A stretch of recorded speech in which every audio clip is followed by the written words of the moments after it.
Man, bro. Y'all don't care, bro. Just say, man, we don't care. We only care because it was Hey Dion. man, like they say, either they don't know, don't show, or don't care. They And don't the give first a two, I definitely didn't know, and they definitely ain't show. damn. Welcome back to another episode of Hoop His Stores, where we put basketball in proper perspective. I'm Dino Know Ball. I'm here with Ray. I think Lil Chris will be joining us later. Uh, yeah, man, there's a lot to talk about. Week one takeaways. Uh, I I I think I'm gonna wait for Lil Chris to do the rookie report. Um, so you want to get into a bigger surprise team, most disappointing team, or most impressive undefeated team? Uh, Undefeated team. Yeah, I said that right. we could do most surprise for undefeated. Okay, we can do the undefeated. Get them out the way. So the undefeated teams: the Nuggets, the Magic, the Pelicans, the Pacers, the Celtics, and the Mavericks.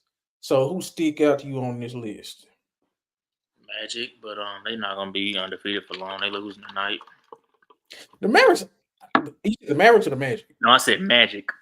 Man, Orlando, they about to lose boy, tonight.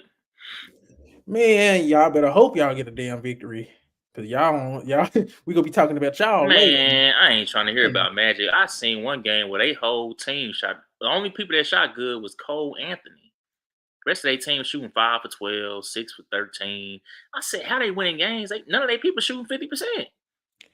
I think they the top defensive team in the league.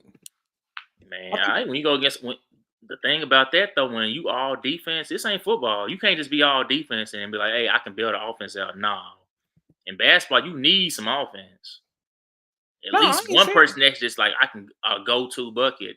They don't even have that.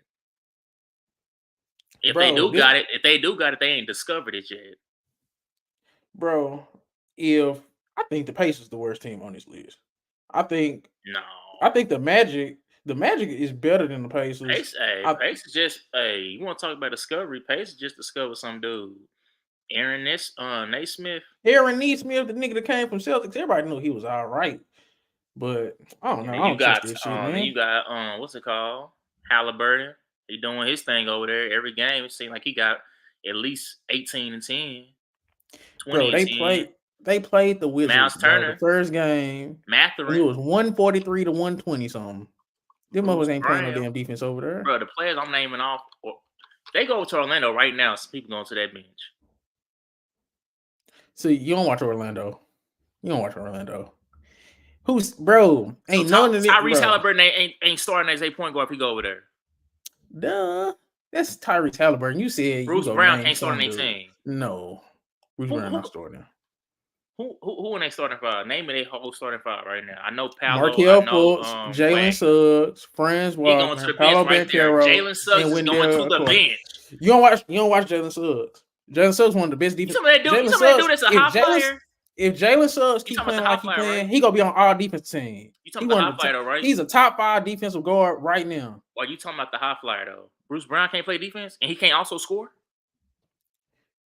Jalen Suggs is a better defensive player than Bruce Brown. Bruce Brown better than him It ain't all about around. being better. Who is the better player? Okay, whatever. Give me Jalen Suggs. He bring. Bruce Brown has started on just about every team he done played on, or played a whole, or played starter minutes. Jalen I Suggs like ain't Jalen played no Suggs. real significant basketball. I still like Jalen Suggs, bro. I like Jalen Suggs. I like Well, Paolo. if I you like think Franz. if Orlando and if Orlando and Indiana in talks right now for a trade, and they're like, "Hey, we'll give you Bruce Brown for," you think they're gonna hesitate on that? You over here trying to defend Jalen Suggs like man, come on. I'm not saying he a bad If he player. keep playing like he playing right now, he gonna be on our all defensive team. I'm not saying, bro, I'm not discrediting his defense. I'm just saying when it comes to those two players, I know who I'm going with. Okay, we know Bruce Brown is better, bro. Jalen Suggs in year 3, but he's showing a lot of leaps, bro. And they good, bro. And I say, Paolo and it Franz really is the ain't no best position that duo Bruce under Brown can't 25. play. Paolo We and done seen Franz is the that boy best play duo. power forward and center with Kevin Durant on the court. So I think let me see what's going on today. Cause I think Pelicans and Golden State playing today, but they not. I don't think Ingram played. Too many niggas are already missing time, bro. They already missing I can time. say, I don't want to jump ahead, but man, um, speaking of Ooh, let me. The Lakers though, Hachimura sitting out tonight. Somebody eye contusion. I'm like, you get an eye He didn't even contusion. play much. I didn't even see him play enough minutes to get no damn eye contusion. No, they But said he was one of the people that was going off in the fourth quarter. I didn't watch the game yesterday. nah, bro. Oh, we gonna get to it. They Austin said Reeves is he had hit terrible. two, three Yeah, threes, whatever. he was doing his thing. He was Then they doing his said he didn't thing. play none in the overtime. I don't think. They said Ham was making a whole bunch of bad um coaching. Darvin Ham is terrible. We gonna get to them, They said but Christian Wood didn't play a minute in the second half. I said, what? That don't make no sense. bro, Jackson Hayes should be getting DMPs. But Boston Celtics, I ain't gonna stun. Boston Celtics and Denver Nuggets, them being the two most impressive teams. Bro, did you see what they did to OKC, Ray? Talking about Denver. Yes. Yeah. Man, I'm they not beat the hell you out was of them. surprised? I'm not 72 points in the paint to 48. Bro, I don't, bro. We know, but I'm just saying that is still crazy. That's still crazy, bro. And I Jokic should told get y'all they 50 need to points in the paint be. by himself against that team. Like, come on now, they small. They didn't play the whole fourth quarter. They said, bro, the game was over They after got the beat. They third got beat by quarter. like 35 points. It was nasty, bro. My only thing is, who been more impressive, Celtics or the Nuggets?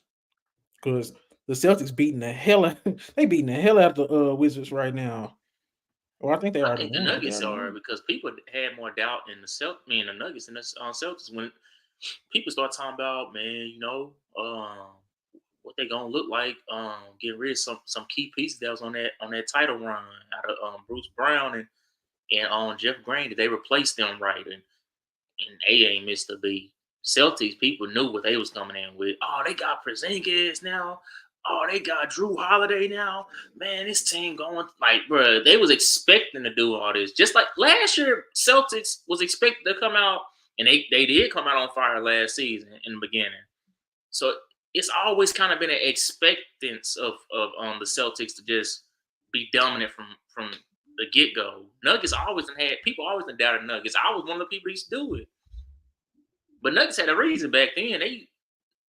I mean, nobody want. I don't care if you got any type of competitive nature about you. You're not going out accepting excuses when you're on a team because you want to win still at the end of the day. But they had legitimate excuses. But now, even when they are fully powered, people still doubt the Nuggets at times. People I don't really know hate. why. I don't know why either. People was Jokic talking and about that damn bruh, bench. People talk. Remember, I kept saying, I'm like, bro, they literally, bro. This my thing. People don't understand why it's so important to draft well. The Nuggets literally draft everybody that's getting older, everybody that's contract that's gonna come up. They draft a replacement. They don't look for nobody outside of what they need.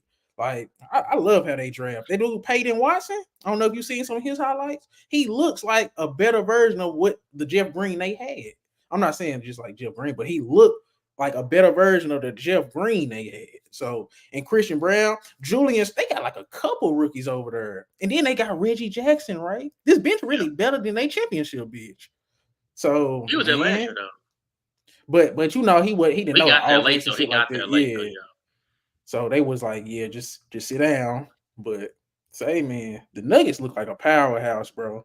I don't even think Boston. I can't wait to if they play. Let me see when they play. Because if they play in the season, bro, With that's gonna be a Celtics must-see cooking game. Huh. Wizards. Oh yeah, they up like 36. Both JB and Oh JT my got like god. 30 something. I can say yeah. Yes, Come on. man. So don't the play-in start this week? But this is the thing though. I ex- like I expect Boston and Denver to win all games this year that they supposed to win. You know, sometimes people might Oh lose a yeah. game they supposed to win. I don't think that. No, not those two teams. Any other team might lose some games they supposed to win, but Boston and Denver, well, they gonna take full advantage of that. They just too good, too deep. Like Like, who you favor in a matchup right now? Just like in a season matchup, who's just better? Like when they finna play, how you think that they matchup go? Just what you seen so far. Boston might got him in the season. But you got to realize, like Jamal Murray offense, and then Drew Holiday defense. So that's gonna be a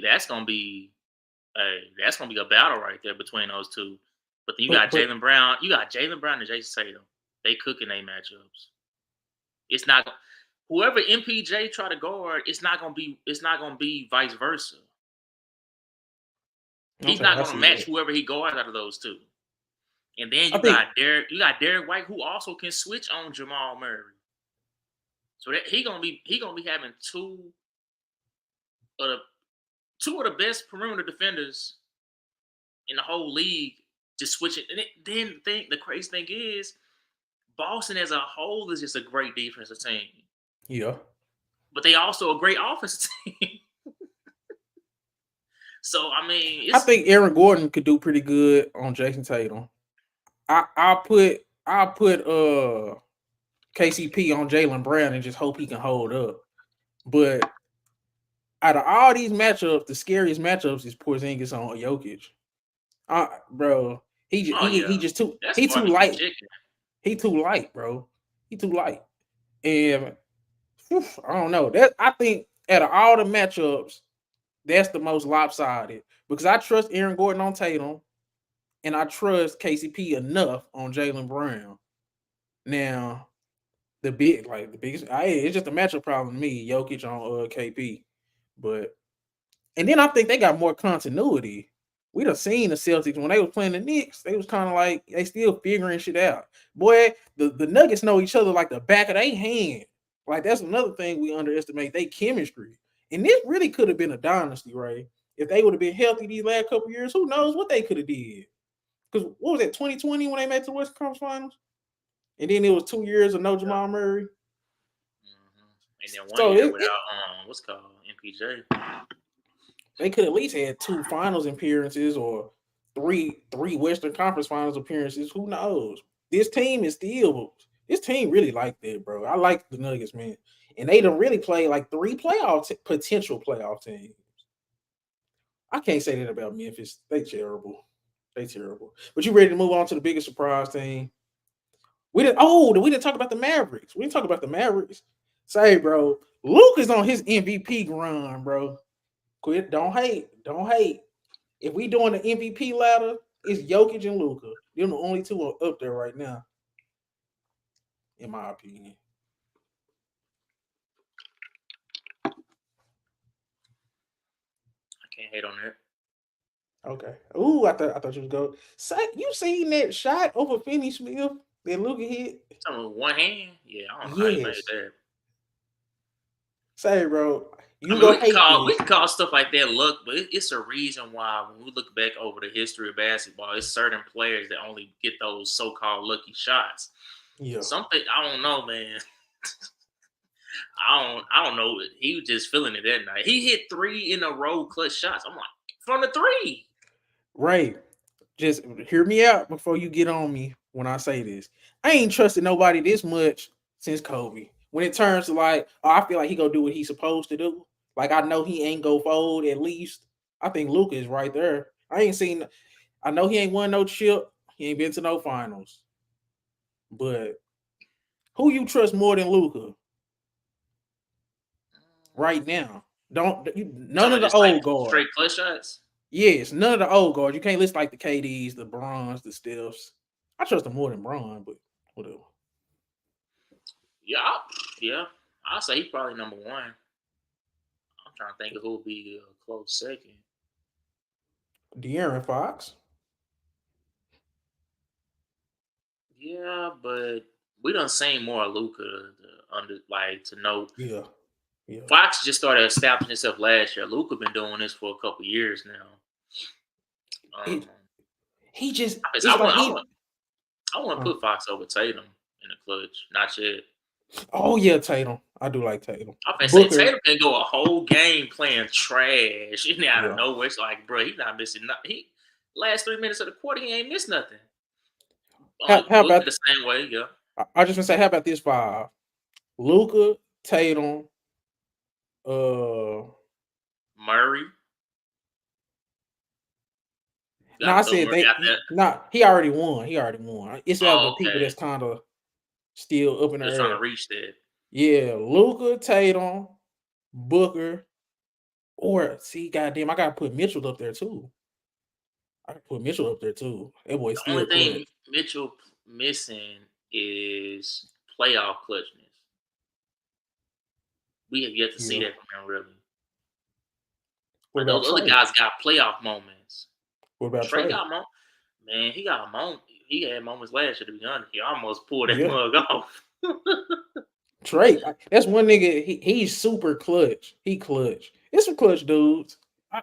Trey, one of them Man, guys. Like you get on him, but then he reminds you real fast. Like even just the other game when they got their first dub, he didn't play great at all. But when it really mattered, he started. I'm like, bruh, you was playing bad all game. Why couldn't you play up this the whole game though?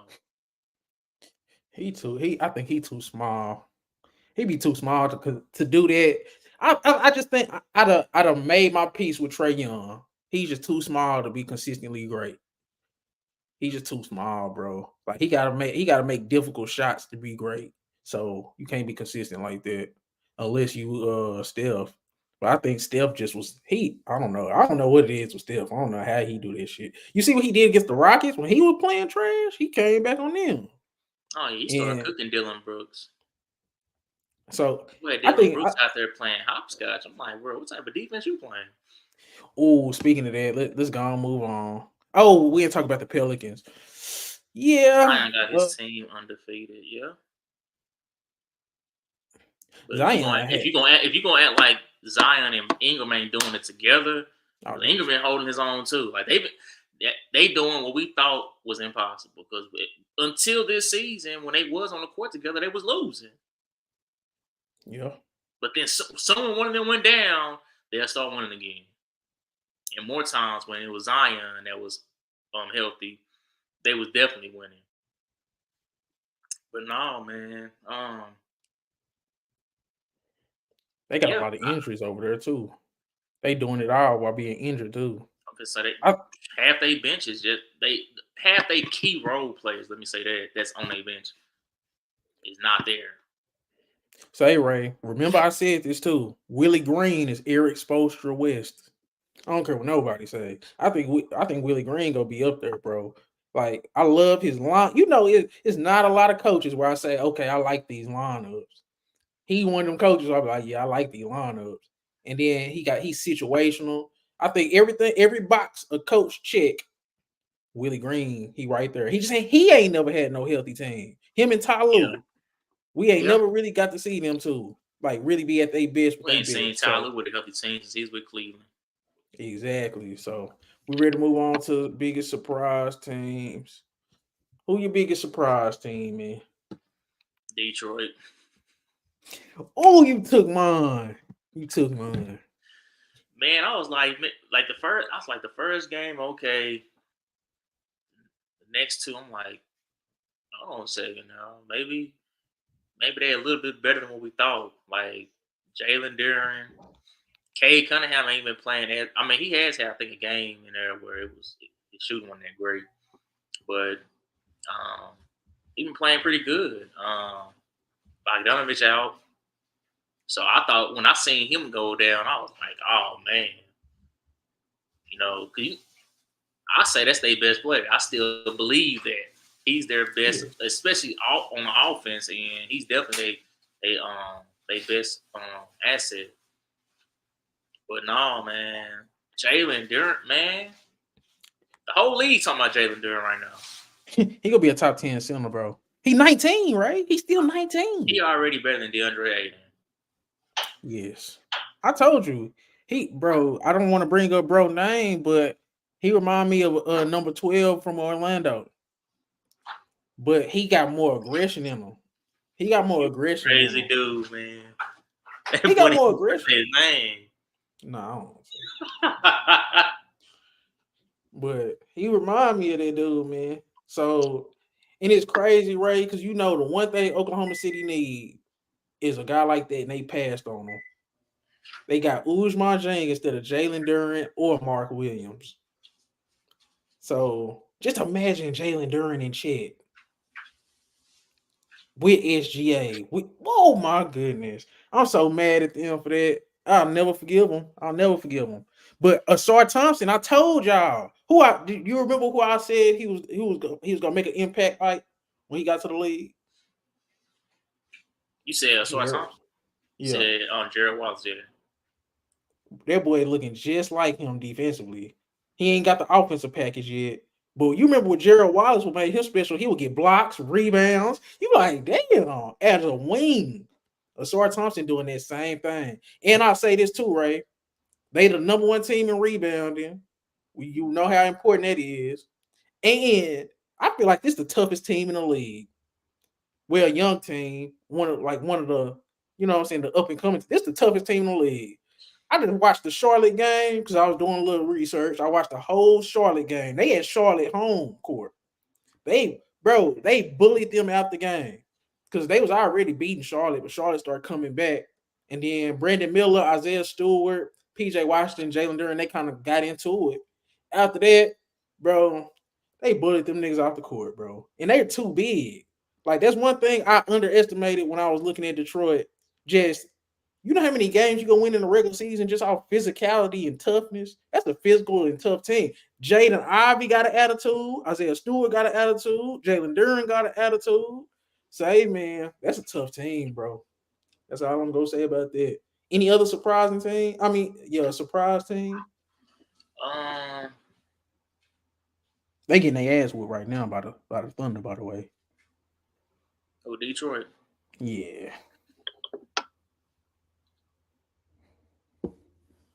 But what's another surprising team? I would say. Are you surprised by what Maxey doing? Yep. I was just about to say Philly. That boy. James Harden over there on the bench laughing. I'm sitting there like, you on the bench happy? Oh, he ended up going? He with the team? He was on the bench on last game. Who they play? Portland? When they were playing Portland? Yes. Oh, yeah, they were kicking their ass. I was out. He on the sideline cracking jokes with teammates. I said, what am I looking at? I'm on his team. I'm like, bro, don't say nothing to me. You ain't out there on the team no more. You trying to get traded. Ain't nothing to joke about. Same, bro. I was like stop dude showing said up. on the gridiron, I catch you on the rebound, homie. You ain't got nothing to talk about. Oh, but I ain't gonna stunt, bro. They don't need that nigga no more, bro. They just need to get something for him. I retract all my statements about what I said about Philly. I apologize. I'm sorry. I didn't know. I was not familiar with y'all game. I'm sorry. I seen it against Milwaukee. They kind of, you know, like Milwaukee kind of hit them with that knockout punch, but they kept fighting back. And I think the thing about Maxey, I heard Tim Legler, he was doing this podcast with JJ Redick. He said it best. Maxey played with joy. Like Maxey just play like he scored, or like just if his team make a good. I'm like, bro, he hit one tough shot on Dame. I don't know if Dame said something. He was just cheesing. I'm like, bro, what's going on? Like, what you smiling that much for, man? But hey, it's magic, I guess. You know, they say magic when on the court killing you, be smiling the whole time doing it. Yeah, and it's just like it's better than just a nigga having an attitude. Cause I think Maxey right now, like the way he looking, I'm not gonna make a comparison because he got to do it for a full season, a couple years. But he looking like a De'Aaron Fox of the East, like because he's quick, can shoot. Like he's stronger. He done added on. Last year I could tell he added on some muscle. I feel like he done added on a little bit more. So he much bigger than De'Aaron Fox is. But no, man. Yeah. Hey. He got a better jumper. They got two all-stars over there. How they both playing right now. I was just gonna ask you that. Hey, Right now, that boy I an know I all said some star. stuff about T Harris in the what's it called in the past. I told you. Man, he not looking like Orlando Tobias Harris. But shoot, that boy he's showing some flashes of it.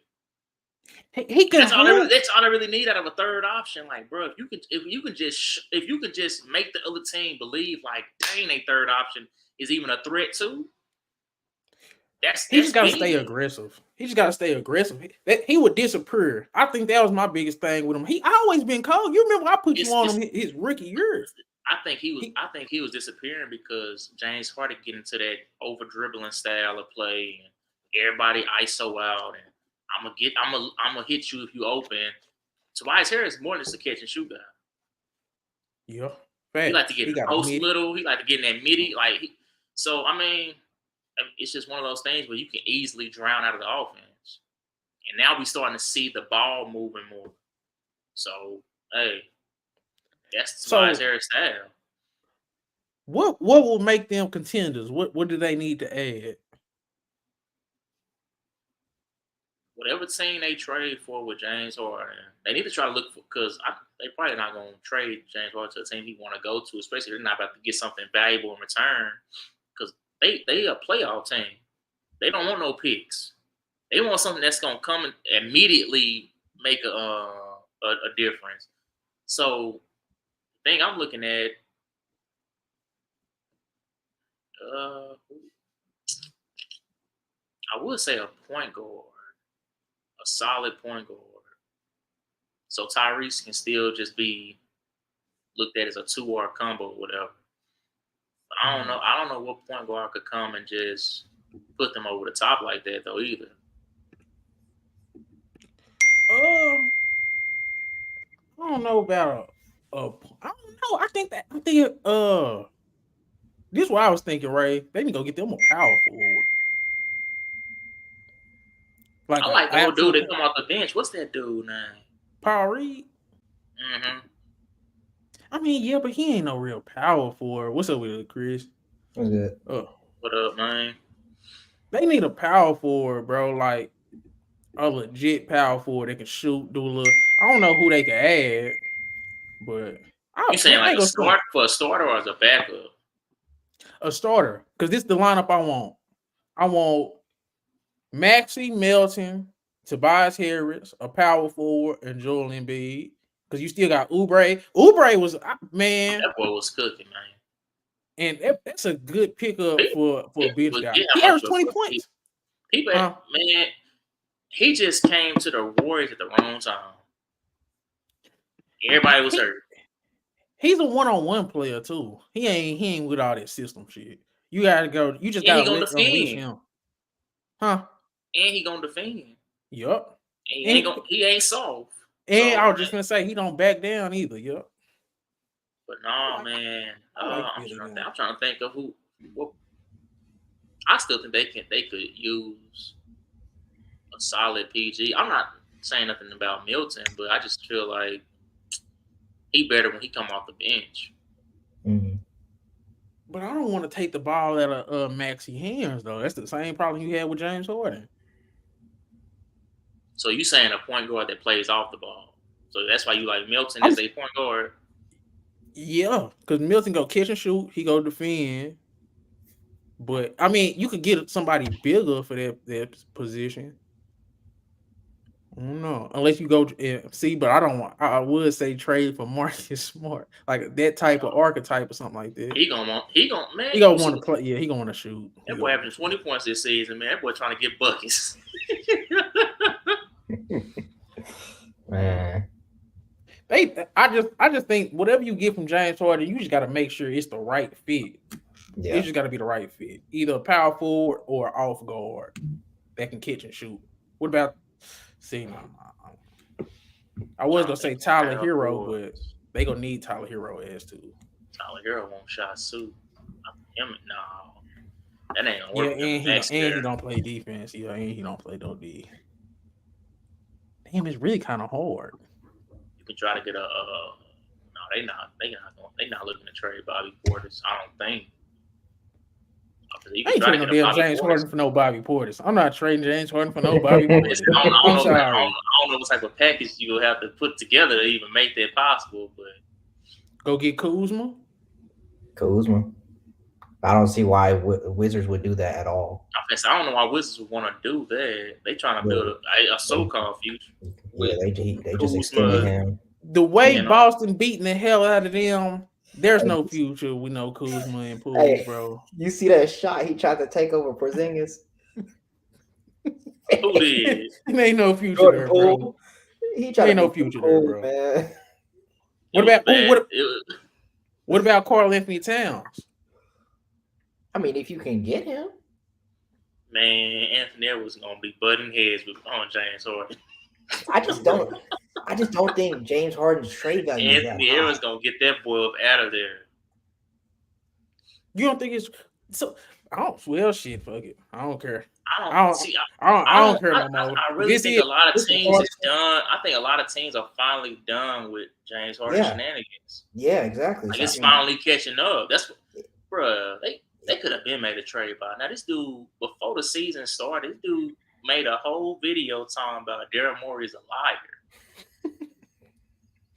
I don't want to be a part of no organization that he's a part of. If somebody really wanted him after they heard that, said, "Shoot, he don't want to be with the Sixers no more. Go get him. We got a package deal right here. Nobody has stepped up to the plate. Would you trade up for Jeremy Grant? If that is a nice pick, Bob, man. You got to throw some picks with it. I don't know. Portland probably gonna redirect him. So I can say for sure. Portland will just keep him until he come off the books. He finna come off the books, ain't he? What did he do? Yeah, he opted in, so he's gonna be a free agent next year. Yeah, they just go bring his ass in and sit his ass out, and then let him come off. Ain't hurt no more than what they're already doing right now. Yeah. Oh, we gonna get to them now. Oh man, you got a surprise team, Lil Chris, before we move on? Nah, y'all pretty much covered the ones I was gonna talk about, so I'm good. Most disappointing teams. Brooklyn Nets 0-2, Houston Rockets 0-3, Portland Trail Blazers 0-3, Grizzlies 0-3. What sticks out to you, Lil Chris? Really, probably just the Nets, if anything. And I mean, Hornets right now. Thankfully, I mean the Nets. They played. They lost the 2 games to nail biters though. I'm not disappointed in that. I'm not gonna be just completely disappointed in them, and they missing some guys, especially in that second game they lost to the Mavericks. They missed some talent. Like Cam Thomas didn't play, but when your leading scorer for your team is a bench player. Oh no, he officially started now. He's starting now. It's about time. It's about time. He had 30 that first game. I said, "Nah, bro, you a starter now. I don't know what we was on, but you a starter now." Bro, that nigga probably getting threats, bro. Jacques Vaughn, dumbass. He got 28 right now. Yeah, that's what I'm saying. Boy. Hey man, when points getting on the board, man. I don't care if defense, all that, man. He putting points up, and you got other guys to get in. So, but Mikal Bridges, in my opinion, could have stepped up in some sort of ways. But Ben Simmons been looking a little bit more aggressive too. You saw how he was trying to guard up Luka in that Mavericks game. Yeah, I mean he played some solid defense. Luka just Luka right now though. So it ain't really I don't care how great the defense is. When you got a player with the talent of a Luka type, Luka got 22 at half right now while y'all talking. And then 22 at half. I say before we go with Brooklyn, or should I move on? Oh no, we can stay on Brooklyn. Mikal Bridges, he ain't been scoring the thing. He ain't been scoring the rock like that either, bro. I say that right now. On efficient scoring. Right now. What has he been doing these other 2 games? He only had 1 bad game, really. They just lost the other 1. That's what I'm saying. You make it seem like he doesn't have, had all his games been bad. No, this is their 3rd game right now. That first game against Cleveland, Mikal Bridges did not show up damn stretch. That boy was turning the ball over. After he airballed, I think they didn't start airball. Like he was not looking good. They started giving the ball to Cam Thomas. This supposed He to was be the the highest. Everybody started looking for Cam Thomas. Why was they looking for Mikal Bridges when Cam Thomas was obviously the high hand all game? Why would I start trying to change it up? Man, that's the coach's fault. That's knowing your personnel. Why am I giving the ball out of the person's hand that it is the high end? No other star giving the ball to a nigga down the stretch, whether they cooking or not. If I don't give a damn, if Tim Hardaway got 55 points, Luka is gonna be like, give me the damn ball, Tim Hardaway. Now they're gonna draw up a play where Luka is gonna look like he's the guy, and they're gonna draw off the people from Tim Hardaway. He gonna kick it out to him. That's what they're gonna do. They're not gonna just put it straight in Tim Hardaway's hand and be like, okay, go get a bucket. What do y'all think Brooklyn need? Get healthy. They probably need some milk. Cam Johnson, they missing that. Cam Johnson out? Cam Johnson, he didn't play that last play one game. Nick Claxton didn't play against the Mavericks either. So I mean, they record might look better if them two played a little bit, but I think they gotta even still, yeah. And Nick Claxton still out too. Yeah, I mean, they just need to get a little bit more healthy. And Mikal Bridges probably. Walker out there though. Mikal Bridges got to step up on the scoring. That's all I'm gonna say. He got 22 right now. That's fine. Cam got 30. That's fine. Now Finney got 19. Finney got 19. Now that's not gonna happen no more. Hey, I was looking for the outlier. That shit ain't happening no more. But no, they got and then they got 3 other people that's in double digits. So I mean, they got a solid squad, honestly. Like they should. There's no excuse for them. They got a whole bunch of good players. They don't really have nobody that stands out in that squad. I agree. They got solid players. They got a good player, Mikal Bridges, and then everybody else is solid. They don't got no sorry players. I'll say that. Cam Thomas missed. Hey, Cam Thomas gonna receive. Cam Thomas is trying to receive more All-Star votes than Bridges. Cam Thomas is not playing. He keep playing like this, putting up 30 a game. Yeah, he gonna be MIP over Bridges. He gonna get MIP over Bridges. All-Star. Forget about MIP. That boy gonna have an All-Star under his name. Say, bro. Oh, Houston Rockets. This is the worst team in the league.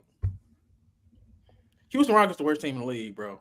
Y'all got anything? Man, Gilbert Arenas was getting on Hakeem Olajuwon about them workouts, but he ain't said nothing about Jalen Green working out with your boy KD and that other dude, Devin Booker. He ain't said nothing about them workouts. Jalen Green still looking like the same Jalen Green from year one. After shooting 8 for 22, I'm like, bruh, you talking about, yeah, man, these workouts really don't help my game. You know, they go on game speed all the time. What is gonna translate? I'm out on Jalen Green, bro. That nigga, what's a empty calories volume scorer guy? That's what he is. I can't think of one right now. Fred VanVleet and Dylan Brooks being trash too. I don't care. Nobody's Fred VanVleet looking like the same person, the exact same person from his last season. I said 2 for 36. Look, man, why do the Rockets pay all that money, handing out all this money to Jeff Green, to oh my gosh, to Fred VanVleet, to Dylan Brooks, just to be sorry? I'm telling you, I'm saying they got all these young guards. They got Cam Whitmore. They got Thompson. They got all Tari Eason. They got all these nice young talent, and they gonna bring in some guys that can't shoot, that do too much trying to shoot, and they're not getting the players involved. My thing is players involved.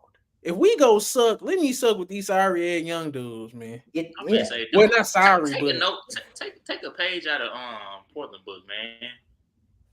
They dedicated themselves to just the young guys, man. If we gonna lose with these young dudes. At least they get some experience while they losing. Yeah, exactly. Like, y'all already got experience and y'all losing. Y'all should be embarrassed with y'all. Like, come on now, Dylan Brooks. Have you no shame? Literally after the last playoff game you played in, they said from that day forward, we are done with you. You're not coming back. You should be out there playing like you trying, man. Like, you're trying to impress God right now. Like, why are you out there playing like this?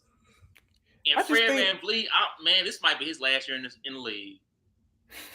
You already a little dude. You like, come. They pay him all that money. Money. What's the one thing we always say about? 3? What's the one thing we always say about small guys? You gotta do something on the court that is standing out because, bruh, you already limited compared to these other guys. Hey, he said it himself. There's this interview on that he's talking about. If you're a small guy, you got to be able to guard. You got to pick up 90 feet, and you got to be able to shoot the ball. The two things he's not doing right now. He's shooting. Let me go through Fred VanVleet's shooting splits, y'all. 15 points, 7 rebounds, 15 points, 7 assists, 3 rebounds, 37 from the field, 35 from 3, 80 for the free throw line. This dude is trash, bro. Because he really 34.8 from 3. I just gave him 35. That boy really trash. Fred VanVleet is trash. That's the worst contract in the league right now. I don't care what nobody say. How do you get that contract? I don't. You could have been letting Amen Thompson fuck up. He's 6'7". The Rockets sat up here and watched this man on Toronto do all what he did last season, and they said, "Yeah, here you get some money. Let's go. We're gonna let you mentor our young guys." What's our boy name? What's the coach? See, that's him trying to. We gonna bring in some guys. We can still win. Say, dog, trade them niggas, man. Trade them niggas right now. Both of them. Get them out. Bro, I swear to God, I think Ime could do a lot with Cam Whitmore, Amen Thompson, and Tyree Eason because them niggas can play defense. That's one thing about Jabari Smith, too. They play defense. This should be you should be going ahead and try to find your new you gonna have to work them in eventually, bro. You got to work them in eventually. Might as well start now. He trying to win too early. I think that's what it was. Bring in some vets, try to win faster, push the pace. No. These the vets you trying to win with? These the vets you trying to win with? That's what make it bad. That's what make it bad. Fred VanVleet getting paid off that Kawhi ring. Was Fred VanVleet even good in that finals? Like the finals specifically? He was all right. Yeah, he was all right. He had that baby, and then he started doing some things. So no, ever since people started saying he was Drake brother, it just went downhill from there. He's never been a point guard either. People forget he was at his best with playing with Kyle Lowry. All I had to worry about was just I can just spot up. Like, bro, I don't know. I never looked at him like how the rest of the league was looking at him. I'm like, bro, he's just I don't know. Nothing really just ever stood out about him. I look at dudes for what they were compared to their roles and their contract. His role right now is too big, and his contract is too big. And it is what it is. Portland Trail Blazers. The second worst team in the league. I only say the Rockets worse just because you brought I want to see them play each other. That's when we're going to really know who the worst team in the league. Say, bro, I'm going to get to it on my rookie report. Oh, look, Chris, we're going to have some fun with this rookie report. But, say, bro, DeAndre Ayton, bro, that nigga trash. Forgive my language. That nigga trash, bro. That nigga bum. 8 points, man. Dominating. That don't make no sense. Y'all should have known, bro. Y'all should have known when he said that. I didn't take it serious. He loves talking. That's all he loved doing. He scored. He was 20 points last year. He literally was getting like 20 points last year. How the hell you go to this sorry team and can't get 15 or something like that? You want me to explain why he was getting that? Wow. Because of the players that was ahead of him. I mean, when you playing with Devin Booker, you playing with Kevin Durant, when you got Chris Paul as your point guard, it's easy for you to be like, I can sneak in this type of points. That's easy. Now he with a squad where it's like, we depending on you. Yeah. All them other years, Aiden had to depend on somebody else. But now he is supposed to be the number one person. And I think Aiden too. I think Anthony Simons going down, Scoop being worse than what we thought. I think You know, every big guy still need a point guard. And then they got Robert Williams. Their spacing was terrible. I watched some of that, bro. I ain't gonna stand. I only watched one Blazers game because I couldn't do it. That shit was bad basketball. I was so excited to watch the Blazers too. One game I was out, boy. That's okay. Let me paint the picture. Jeremy Grant was on the court. I think Robert Williams was on the court. DeAndre Ayton was on the court. I said, bro, Chauncey Billups finna get fired. I was like, bro. You ain't got to finish the lineup. Those three right there alone is like, bro, why is Robert Williams and DeAndre Ayton on the court at the same time? Right. I was so disappointed in Chauncey Billups. And he still wasn't out. They didn't run a play on offense. Chauncey Billups probably went like, y'all ain't gave me nothing to work with. Say, man, Chauncey Billups gonna get fired, bro. He probably purposely doing this. He probably after the roster. He's saying when he looked at that paper, he said, "Oh no, I'm out." Bro, they got a turnover rate, bro, y'all.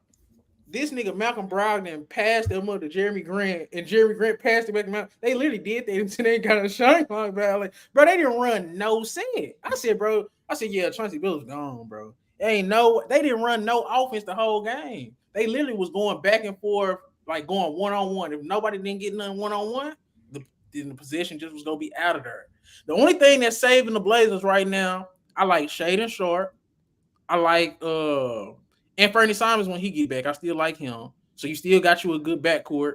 You still got Jabari Walker, Samaki Walker's son coming off the bench. He look like he going to be a solid role player. And I still like Robert Williams, but they playing him with Ayton. And Malcolm Brogdon's still a solid point guard. He just needs to fix his rotations, and they'll at least be right there with the Wizards or something. I don't know, bro. Man, let me tell you this: the Trailblazers not going to be relevant to the trade deadline. These contending teams trying to add Jeremy Grant, trying to get Malcolm Brogdon, trying to add Robert Williams. That's when they're going to be relevant. Until then, they're not going to be doing no winning. Man, please throw Ayton in there. Don't leave Ayton now. I don't want Ayton. No, my young guys. Nope. That nigga's what contending team is really gonna be trying to go for Ayton though? Don't send him to no contending team. Just send his ass somewhere. Man, he don't know contending team. He just needs to go somewhere. So what trash team right now? Just trick somebody. It don't matter. This is OKC need to bid. OKC need to bid. This is best chance. It's gonna be a playoff team though. But I'm saying, OKC got so much picks and they got so much of everything. It ain't gonna hurt them to bring on Ayton just to be a body though. Yeah, they don't need a body. They might regain his confidence though, going to a team like that.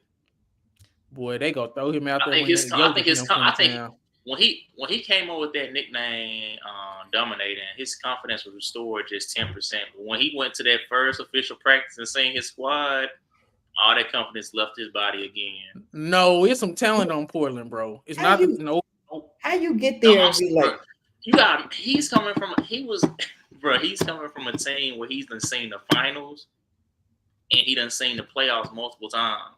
All his complaints came from him not getting touches like a number one option. That's where all his complaints was coming from. I want the ball. Like I said earlier, he loves talking. Sometimes when you talk too much, you get your mouth in trouble. So he got himself in trouble when he started talking too much. He started saying stuff he probably wasn't even fully believing, but he was saying it. So when you talk too much, you're gonna start saying some stuff you don't even believe in. But he stood on what he said though, even though he probably didn't fully believe what he said. And now he finally now reality is hitting him, and he realizing, man, I should have kept my mouth closed. Because now I'm in a situation now that's even worse. But Ray, when this my thing. It's not like Ayton can't score or rebound. Ayton can't, bro. People gotta understand why he went over Luka, why he went over Trey, why he went over Marvin Bagley. He was a center, 7 feet, can run the flow, very athletic. At his freshman year at Arizona, he's giving you 20 and 10. He went number one because bigs don't do that. He was polished in the post. He could run. He could catch. Like, come on now. He's not getting 20 points in the NBA because that nigga soft. It's nothing else. Like, Ayton got all the talent. Ain't got all the skills, bro. The athleticism. He's literally lacking nothing. That nigga just soft, bro. Like it's no. He can no. It's not nothing. He wanted to be a number one option. He wanted to be a number two option. He wanted more touches. He went to Portland and he realized, man, I'm soft. That's all that's going on, bro. When you ain't got Devin Booker, like you said, you ain't got a KD, you ain't got a Chris Paul, and it's like, oh man, they looking at me. Nah. That nigga ain't built for this shit. I just would send him to anywhere where they want his ass. I don't give a damn. 30 cents on the dollar. Get your ass out of my franchise. He gonna make, bro, that softness gonna rub off, bro. That softness contagious, man. I'm sorry. Dang. Nah, bro. Memphis Grizzlies. Ray. I tried to tell you. League too good, bro. League too good, bro. That's all I'm gonna say. Y'all go ahead. Y'all go Name me ahead. their losses.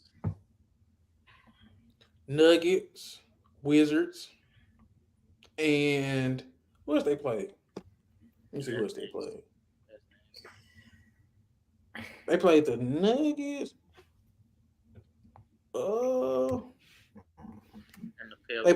They lost to the Wizards, the Nuggets, and the Pelicans. That Wizards lost. That's ugly. I don't even want to speak on that. But the other two, I mean, they was in a nail biter with the Nuggets though. It came down to the wire. I mean, you had like they behind kicked in these games. I mean, 0-3 is a bad start. I'm not gonna say bad start, it's a slow start. But it's not about that, Ray. You got 25 games without your superstar. Your starting center is out for the season. I'm saying Ja Morant put them in too big of a hole. 25 games. Even let's say it's not just Ja Morant though. We forgetting that they didn't even have that nigga fully healthy though. They waited until right before the season started to say they didn't have a timetable with Brandon Clark. They brought back Steven Adams and found out, the procedure that we thought was going to work didn't work. So you also missing those two guys. It ain't just Ja Morant. You also missing two other key guys. Two bigs that are your best rebounders. One big that is a 10. He gets you about 10 to 13 points. So those are key people they also missing. It ain't just Ja Morant. Because when Ja Morant was missing last year, when they had those other two guys, they were still winning games. But this is what I'm saying. It's still Ja Morant's fault. Just for being stupid, team was missing. I'm not taking nothing away from what Ja Morant did. I mean, but I'm saying this is what I'm saying, right? Injuries is excusable. I'm saying what Ja Morant did is not excusable. That's all I'm saying. You can't control injuries. Ja Morant control his goddamn actions in his posts. That's all I'm saying, because they need him. This is when your team needs you. This is what makes you a superstar. Let's just say Ja Morant was here and him and Desmond Bain carrying his team, and let's say they 3-0. We gonna be looking at the story behind Ja Morant was his supporting cast was carrying him anyway, because he'd have missed so much time in these last couple years and they still was good. Tyus Jones is gone, Brandon Clark out, and Steven Adams out. So we still don't know if Ja Morant is as good as we think he is, to be honest with you, because this would have been his time to really be carrying his team. He's never carried his team. Let's just keep it a book. He ain't never carried the Grizzlies at no point in time, ever. Outside them 2 games against Golden State, he ain't never carried them. Never carried them, bro. They first year being on the scene, he carried them. That's why he won Most Improved. If Ja Morant never came to the Grizzlies organization, they would be a lottery team every year. What is their record without Ja Morant the past couple years? That don't matter. Know, but right now they own 3. Because of everybody that's out. I'm saying Ja Morant supposed to be in during this time when everybody out, because he's healthy. His ass just a dummy. Let's just keep it a buck. Ja Morant done cost his team the season potentially, bro. Knowing Ja Morant, he gonna come back with a cast or something on. Desmond Bain. Something always hurt on him. Look, man, Desmond Bain stepping up. He doing his best, but when you sharing backcourt Marcus Smart and your main power forward center is Xavier Tillman, there's only so much you can do. Don't disrespect Xavier Tillman. It ain't I ain't trying to disrespect him. Xavier Tillman. Jaren Jackson ain't. We don't really call something out. Jaren Jackson ain't play like he's supposed to be playing either. I'll give you that, Ray. I give you that. Still Xavier Tillman, bro. That nigga, bro, he's a third center, Chris. It's not his fault. Hey man, he's not bad, I but ain't gonna he's lie, not though. that bad. He's a good backup, but man, you can't be out here having him start. Man, that man He can shoot. He can that man rebound. He can switch 23 years old with a 45-year-old haircut. I was gonna say that. dude, I thought he was a I good thought he was 30. a 10-year vet, man. I thought he was a 10-year good vet. 30, bro. I ain't I gonna said, lie. did I he ain't know redshirt his for 10 age years? until the playoffs last year. You ain't lying about that. That nigga head is old. But I ain't gonna stunt. Jaren Jackson do need some. Jaren Jackson really been playing like I almost said some stuff. So, Jaren Jackson kind of today. And this goes back to last year in the playoffs. I don't know what it like, bro. I was almost this close to like starting to give him some praise, and I seen the playoffs, and I was like, yeah, this dude, he's too in like, bro. The main place that you score the ball is in the paint. Why are you inefficient? I think the one thing with Jaren Jackson is he be falling in love with his jump shot. I don't know why he be doing that. He camp out in the perimeter. He don't rebound. He jump for every goddamn block. I just think he ain't disciplined. That's one thing about Jaren Jackson. It ain't that he suck. He just ain't disciplined, bro.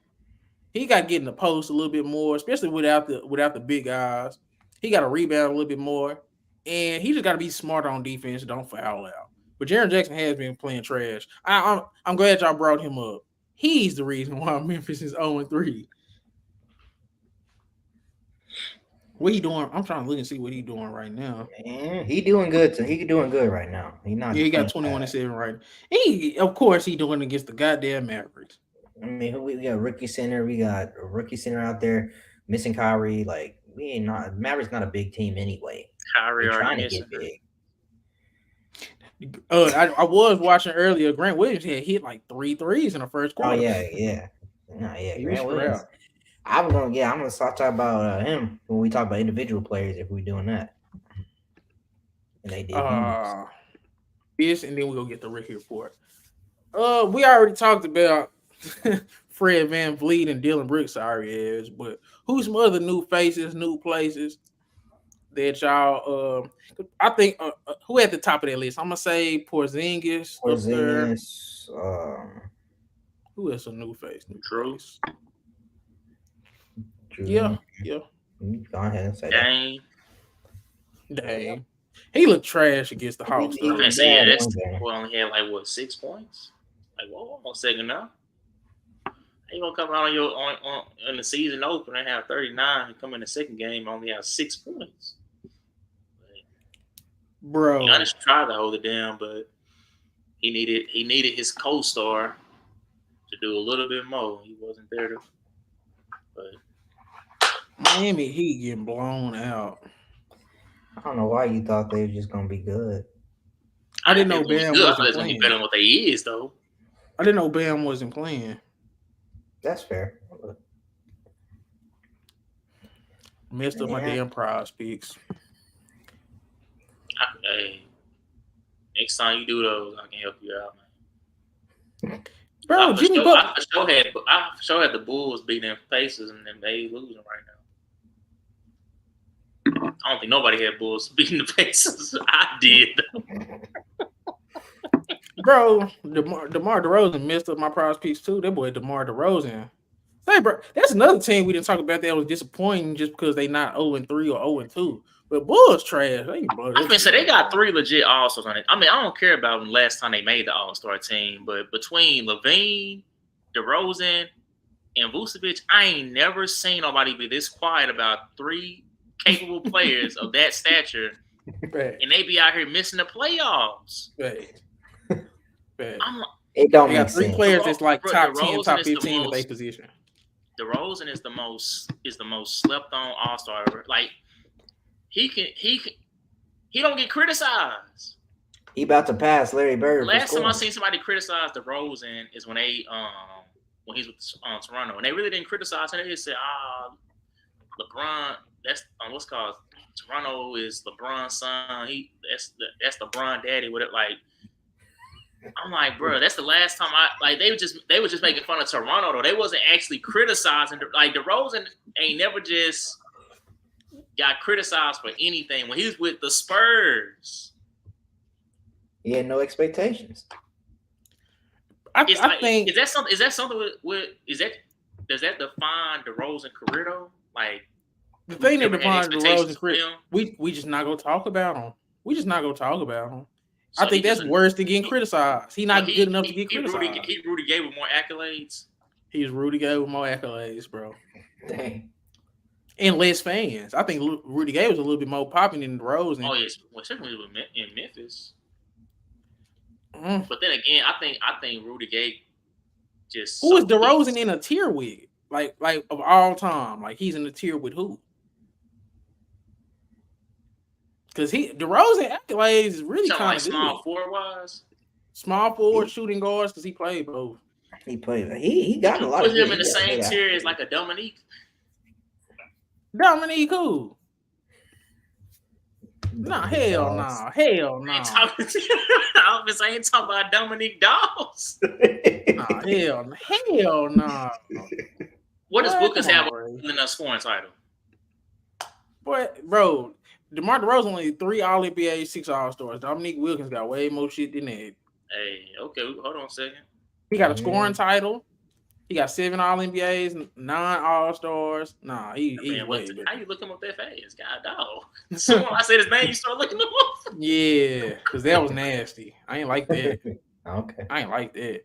DeRozan only got 3 All-NBAs? Yep. He right there with fucking Gilbert Arenas now.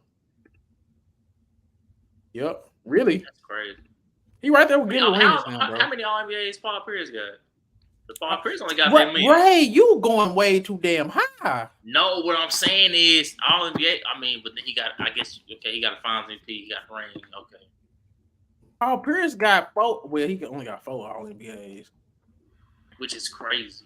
You would think, like, when we was watching him live, didn't it seem like he would have been getting more All-NBAs? Like, at least how you can't get at least a third? You can't get at least. You should have had like 6 or 7. You should have like 6 or 7 of somebody of Paul Pierce's caliber. Yeah, but that's why people talk about him like they do when they bring up him and Dwayne. It's crazy. He really. I was like, come on now, Paul. You don't really think you better. I understand your pride and ego is not it's not allowing you to say that Dwayne was. But come on, man. It was nobody ever even had this discussion while y'all was in y'all prime. It never crossed my mind to say, man, Paul Pierce in the same league as D Wade. But nah, man, back to the topic though, man. New faces, new places. Who else stood out or who's disappointing?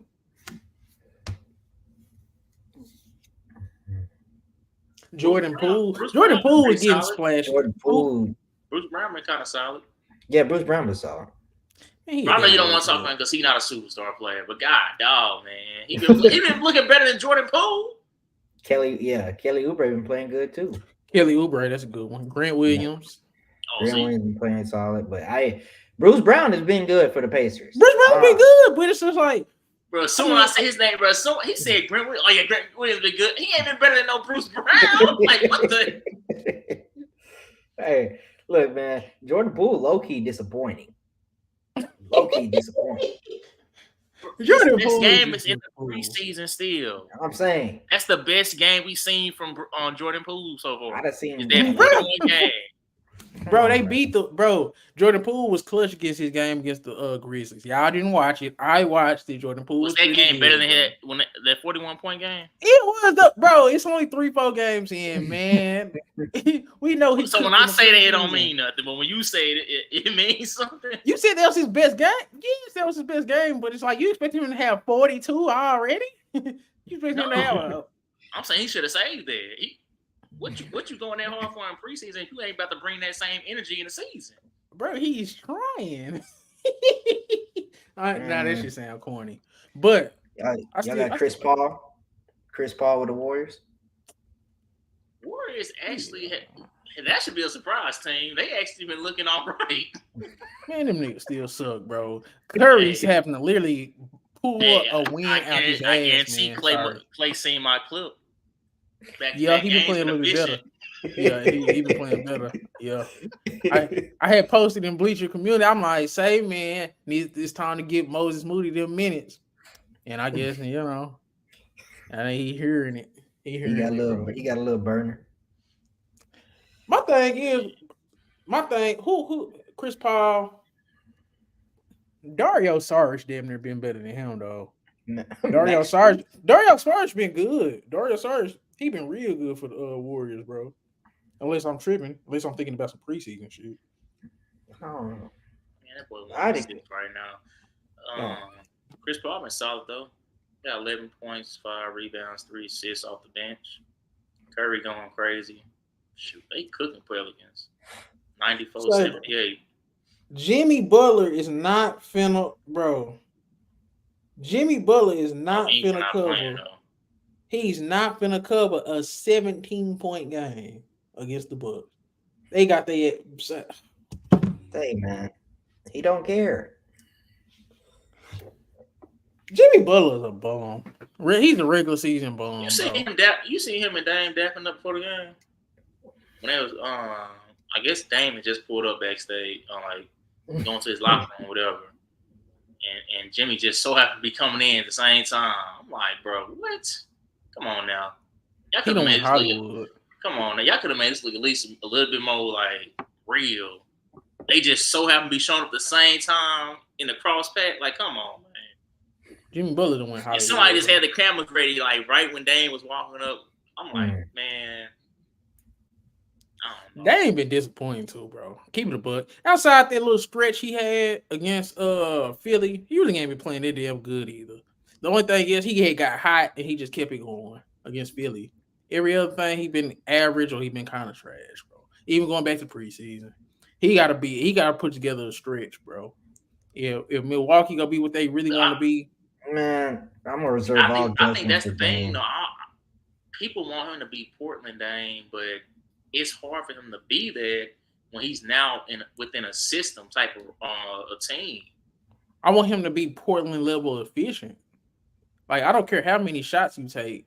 I don't care if you're taking less shots than what you did in Portland, but you got to be efficient. You already don't go. He only had one game where he wasn't efficient. It's only the third game of the season. Right now, he's shooting 45% from the field.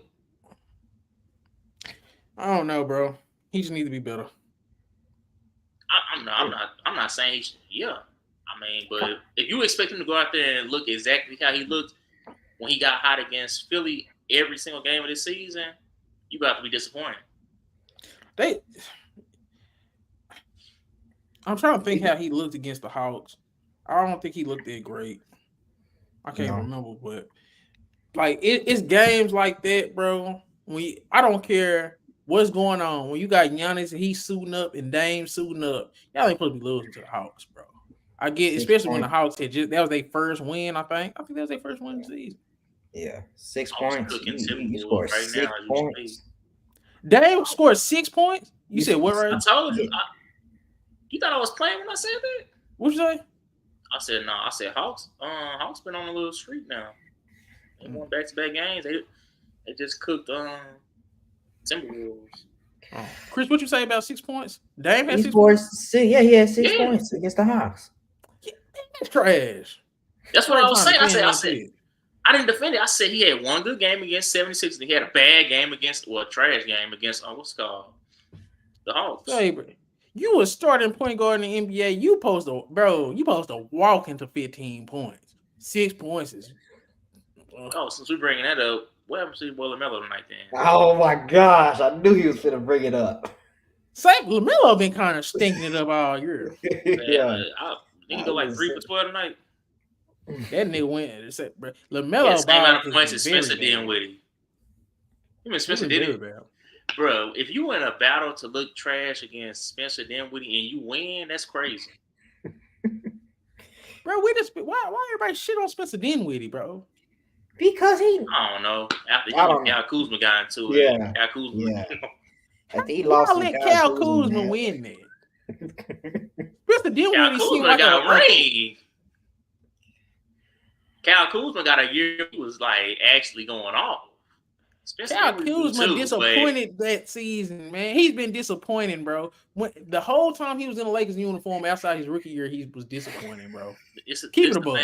That's what got his ass the boot. Look at Kyle Kuzma. If Kyle Kuzma would have been doing what he was doing in the Wizards, you think they would have got rid of him? That nigga was inconsistent. He was weird. Bro, they booted him to the curb, bro. If Kyle Kuzma would have been playing like he is now, he wouldn't be stuck in no goddamn Washington. I think the fit was off. You talking about his ring. That nigga hanging on for dear life to get that damn ring, man. I think he even starting at that point? I think when he ended up coming off the bench? I can't tell you. Yeah, I think him and Green was switched between starting. Come on, man. No, quit giving him credit for that damn ring. That was goddamn. I'll never forget when he tried to do that fancy pass. He turned the ball over. LeBron got pissed. LeBron looked at him like, "What is? Nah, bro. Coach, put him back on the bench, man. He ain't Bro, I know I'll get back to Jordan Poole since we on new faces, new places. Has this ever happened before? Two players that's champions this young been banished to a bottom feeder? Yeah. I don't think this ever happened before, y'all. They really should have more expectations. That's what I said. Jordan Poole, that guy. Jordan Poole been getting a lot of hype, but the criticism do be a little quiet sometimes when he don't be stepping up. They saying, "Oh, he gonna be the next Harden. Golden State made a mistake. He gonna be the next Harden. Now they gonna trade him away. All that kind of stuff. Or Golden State should have got rid of Clay and kept Poole. Like all this kind of stuff. Why they choose Poole over Draymond? Like all this kind of stuff. And now he coming over here throwing up bricks in Wizards, thinking he's Steph Curry, turning around after he bricking shots. Man, come on. That was nasty. Come on, man. Come on. Nasty. I don't care if you like that. When Harden showed up to the Rockets, he showed up. He announced his presence when he went to the Rockets. He said, "Yeah, I'm here. I ain't no bench player." See, I didn't call him no damn Harden. That was just a little. Come on now, we need to find that person. That was Gilbert Arenas. I said, yeah, Gilbert Arenas. See, y'all be doing all that talk, man. They played. Them NBA players be having the worst takes. They be saying the worst shit, bro. No, I ain't gonna lie. Gilbert Arenas, as of late, has said some of the worst things I ever heard from a former player. That's He might be the main one saving that show now. He the only former player. Brandon Jennings too, but King Martin. Brandon Jennings, he sound like he don't even watch bad. He sound like he ain't watched the game in 2 years, bro. Like he be, I'm like, bro, Rashad McCants. I love the show just because I love that chemistry. Man, that dude is a narcissist. That boy just love talking about himself. Bro, walk around with a crown on his head. Ain't never been the king of nothing. Like, bro, he was never the best player on any team when you was in the league. Like, why you be talking like you was like that? Then when that episode, when they had him and Pat Beverly on it, he talking about I was already on the team. He said, "Why you quit then?" Because I was on the team. Why you didn't make the roster then? Like, I don't remember saying you on no Lakers bench. Like, you talking about you was on the team? What team? The practice squad? Oh, damn. Rashad McCants was a champion in North Carolina. That's the biggest achievement of his whole career. Nigga, that's still a big achievement. North Carolina, with all their history, to win the championship, that's still big. Like, he ain't no bum in basketball, though. He not a bum, but he did way less. He can easily be forgettable. Bro, if Dan Orlovsky can sit on ESPN every day and talk about football, I only remember Dan Orlovsky for being trash. He's on ESPN. Rashad McCants can sit on the goddamn Gilbert Arenas, Gills Arena, man. That's all I'm saying. Dan Orlovsky's never been nothing nowhere. No offense to Dan Orlovsky. How he make it to the league? The world may never know. Nigga, I don't know. Was he like 6'7"? He was a quarterback, right? Was he like 6'7" or something like that? Nah, that's probably not I thought he was like 6'7". You might want to look that up. Fact check that. I want to remember, like, when he first came in the league, they kept on mentioning something about how tall he's 6'5". Damn. Yeah, he was at 6'5". That nigga head shape not like that. I don't know. Dan Orlovsky, man. He don't look that damn tall. He don't. But yeah, man. I don't know, bro. We can move on to the Ricky report, and we can go and bounce on about it here, man. So look at the stats. I got the stats here. Victor Wembanyama, Brandon Miller only did like 4. Scoot and Chet Holmgren. If I left anybody out, you could just bring them up. Say, man, Scoot is trash. Man, I'm not finna write him out. Nah, that nigga trash. I ain't finna write him off like that. Look at Chauncey Billups. He doing the same thing his coach did, man. Doing the same thing his coach did. He gonna start off slow. He gonna pick it up eventually.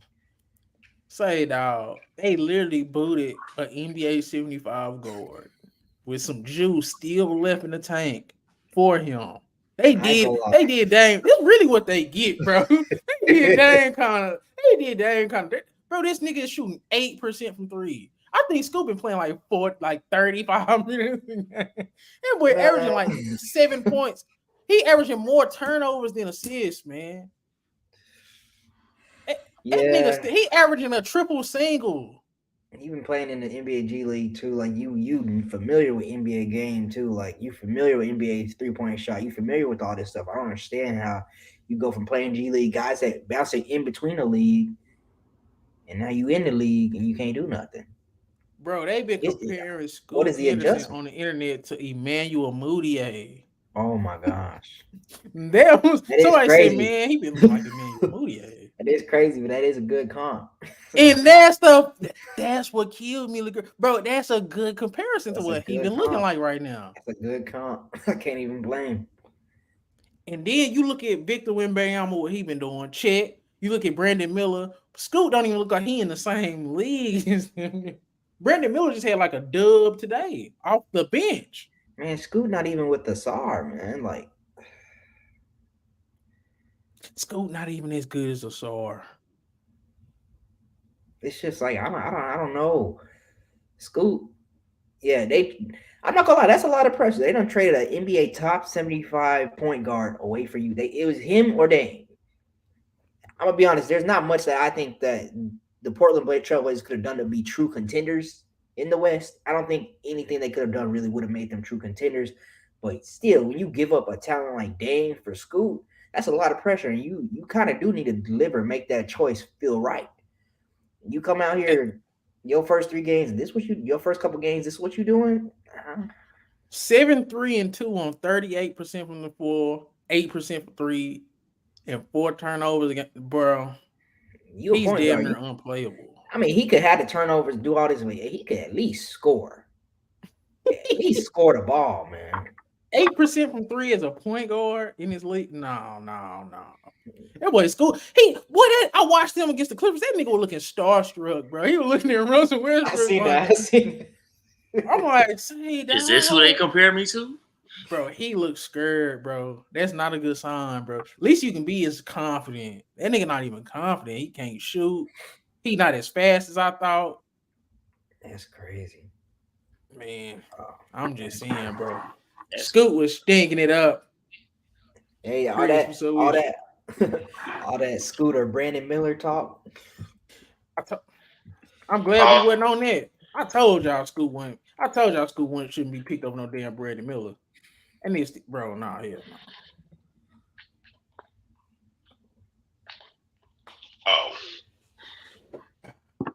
Who? Victor Wembanyama. Chet look better than him. Chet, I got Chet over Wemby for Rookie of the Year right now. Oh, see now. I ain't no see now. It ain't no see now. He switched up so fast. He's like, okay, well, slow your roll. I'm gonna say this. Victor Wembanyama, he's in a more prominent role. That boy Chet really like a 4th option. He get easy money, bro. He get easy money. Like he get put back. Who looking better in that role? Wemby not getting. I don't think you should get more points because you're in a bigger role, but you're not delivering like you should. Versus I'm in a smaller role, but I'm making the most of it. He in a bigger role got 1 more point. He in a bigger role averaging 1 more point. He's 7. But Chet ain't rebounding, bro.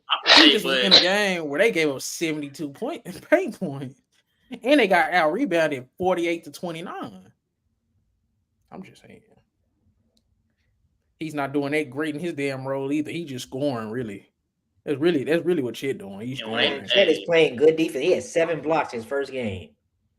When they play the contender, if they numbers stay close like this, it's gonna mean something when they match up against each other. Yeah, that's gonna be the real separator. But Victor Wembanyama a real rookie too, though.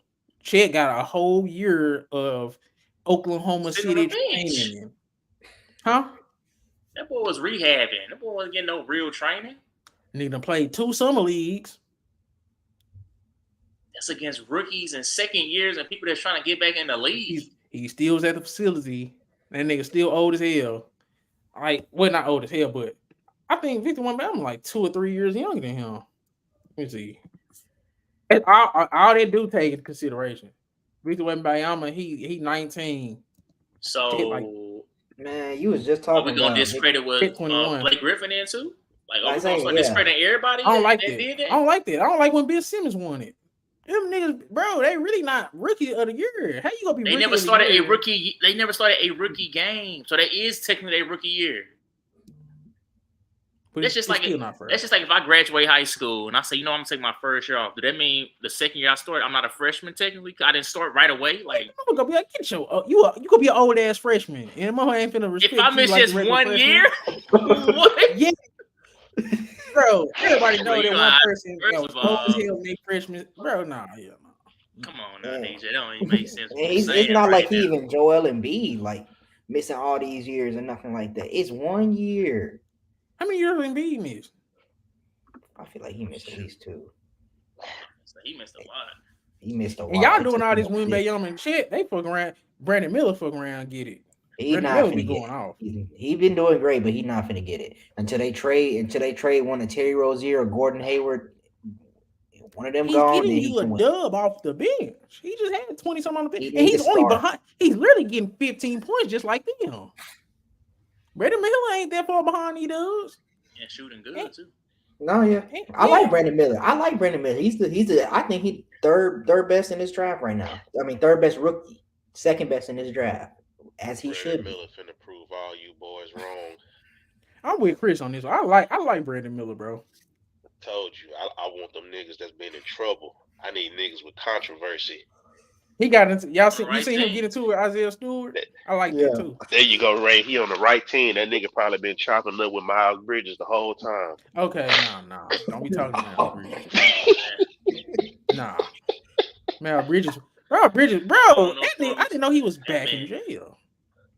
He turned himself in. Yeah, he turned himself in. I'm just saying, I know when we found that out, I didn't know he was in trouble again. That was for the ultimate manipulator move. If I turn myself in, I don't look as guilty. No, he's out of there. No, he dumb. Say, bro. That's the dumbest shit I ever heard in my life. If I turn myself in, y'all finna have to catch me. Fuck all that. I ain't finna make it in. That boy in the NBA, that boy faced somebody gonna point him out. Hey, I just seen so-and-so down the street. I think he gonna want to play again. Miles Bridges, boy. I think he gonna want to play. You'd be surprised. He can want to play all he want. I mean, they gonna let him back in. I mean, after a while, it's like, how long you gonna keep banking on his potential or banking on that last season he did? You're gonna be 3-4. You're gonna be 3 years removed from that, and he's still gonna be 23, 24. I'm just saying, he was a 20-point per game scorer, and he one of the best athletes in the league. That boy, that boy is a serial domestic violence. No, come on, man. You know how they just replaced his 20-point per game scoring with Brandon Miller. Sure enough, watch. They don't need that. They can move on from that. And then Gordon Hayward, bro, let him fall wrong in the next 2 weeks. Gordon Hayward he's damn near cooked, man. I seen him do some awkward layup. I got scared. It boy started holding his leg, and he was by himself. So man, any given day, bro, Gordon Hayward could be out of here, man. And they need to replace him and Terry Rozier anyway. I'm not giving up on Miles Bridges. I ain't giving up on Miles Bridges.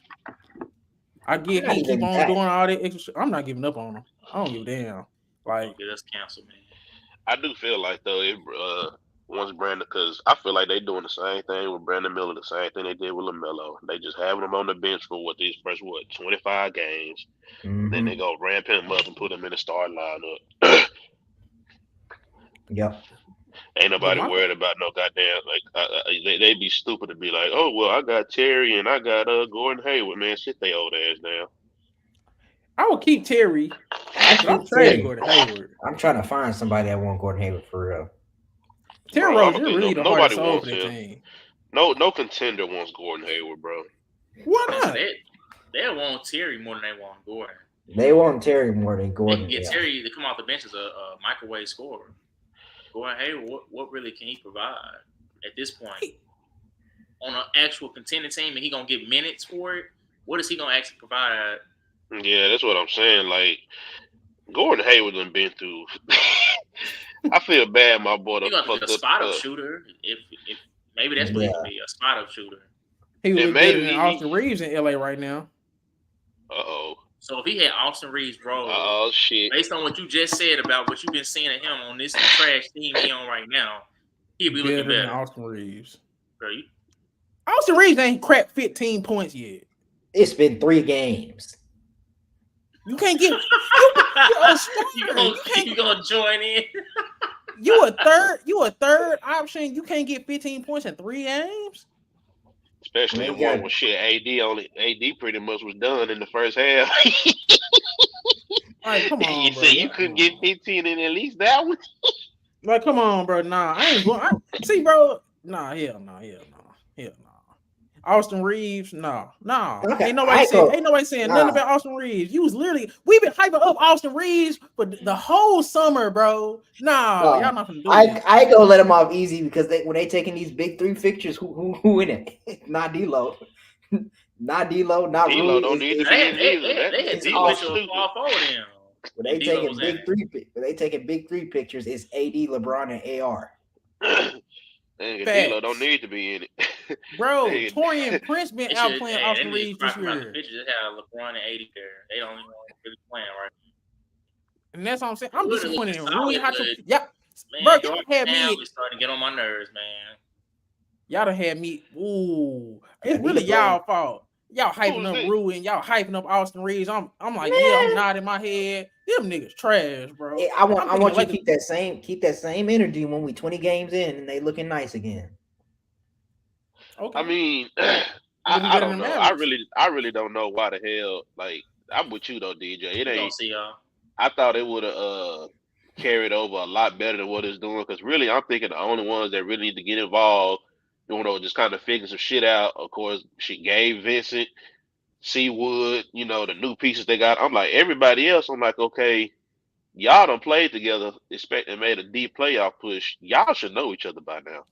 Exactly. Y'all literally brought all the same niggas back and just added more pieces. And all the pieces you added are bench players. Ain't nobody that you brought in, different from their starting lineup. Prince. Torian Prince has outscored Rui and Austin Reeves 2 out of the 3 games. That first game, Prince is on fire. He wasn't missing nothing. He ain't. We ain't seen that Prince. We ain't seen that Prince. He was the third leading scorer yesterday. Don't start that. He literally coming off yesterday. Rui got hurt. Right. Rui ain't did nothing all year before he got hurt. It's only been 3 games. It's only been 3 games, bro. So okay, I don't know any other job where you can show up and not do your job and man, it's just Tuesday. It's just Tuesday. They go fire you. You gotta do on like come on now. Yeah, I don't know why I do this in the sports. These contracts too big for y'all. Man, it's just been 3 games. You supposed to still show up. You still gotta go to work and do your job. That's all I'll be saying, bro. We be forgetting these niggas' jobs, man. These niggas ain't playing for the rec. These niggas ain't playing church league. Them niggas ain't playing YMCA. Them niggas is getting paid good money. Why it seem like every time? Man, that boy Prince why it seem like I ain't trying to hear that. Why it seem like though every time the Lakers get somebody that was like going off on their last team, as soon as they get that purple and gold, they just fall the hell off. Because Lakers be having trash coaches. Darvin Ham suck too. No, that be just on the spotlight. They made a big mistake letting Dennis Schroeder go for Gabe Vincent. I don't know why they felt like that was the right. Where did he go? Toronto. He went to Toronto. You ain't heard nothing about him. Man, he had a good first game. I mean, I feel like Dennis Schroeder was a better fit for what they be trying to do. But shit, Dennis Schroeder, he probably was feeling bad about showing his face in there anyway after he turned down that money. Dennis Schroeder, yes. I still ain't gonna never let him live that down.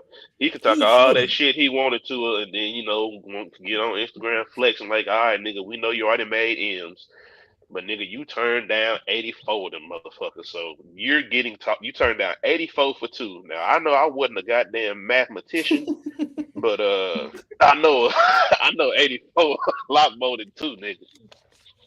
And bro, and my thing is with Gabe Vincent, bro, he gotta still be coached, bro, because he had a stupid ass foul. He had a dumb ass foul on De'Aaron Fox, like in half court in like the last. I know we done switched the topics, but yeah, Gabe Vincent, I feel like. I mean, I don't know if he wanted to leave Miami, but I feel like he would have been better suited in Miami. Because some of these niggas is a product of they goddamn coaching, nigga. We finna act like the ex-coach ain't one of the best coaches in the goddamn league. You got niggas really debating who better right now, him or Pop. You know what I'm saying? So I don't even know why. Like, I just feel like he's a product of, his environment. I don't know if they just ain't want to keep nigga or if he was just like, fuck it, I'm finna go to the Lakers. I have no idea. But can I give y'all a hot take? I don't think Pop a top 10 coach right now. What he doing with Wembanyama? He not, bro. Ain't no way Wembanyama shouldn't be getting more touches, bro. Like I get he trying to bring him along slow, but he playing that's all it is. Too much. That he bringing him along too damn slow. But bro. You got to think about it, DJ. Like when you got a type of player like that, like you bringing him along slow, but at the same time, shit, he trying to figure out how to use that nigga surrounded with what he got. You know what I mean? Because it's just one of them things, bro. I think he's just trying to figure out rotations and stuff. Because what we in right now? I feel like give Pop until like the beginning of December when they done had like a good, kind of plethora of different, talents and matchups for that dude. I don't think we're gonna see this slow ramp up. Now, in the same breath, we still might, because at the end of the day, we know San Antonio. We know how he is about resting his top dogs, and that's a top dog. So if he rests him, boy, y'all ain't gonna never see. Hey, I ain't gonna agree with it. But the only reason why I wouldn't be mad if he did is if they got a legit, chance to be in the playoffs this year. Yeah. Oh no, yeah. You never know, bro. You never know what's gonna happen. How many times have we talked about these teams every goddamn year that we expect to be in the playoffs, but somebody fall off, somebody fumble, somebody get hurt? We see it every year. Yep. But I think the West too deep this year, though. Mm-hmm. West too damn deep. All it's gonna take is for one nigga to roll their ankle, and that's what I'm saying. All it's gonna take for one nigga on one team, one important player to roll their ankle on a good team, and you're gonna see them go on a downhill spiral. This year, Chris, it's gonna take about 3 or 4 teams, 3 or 4 niggas to roll their ankles on 3 or 4 different teams. Nigga, we can already go ahead and say it right now. Act like we just quit tiptoeing around. Hell, we are hoping that Zion and them 2 niggas on the Clippers stay healthy.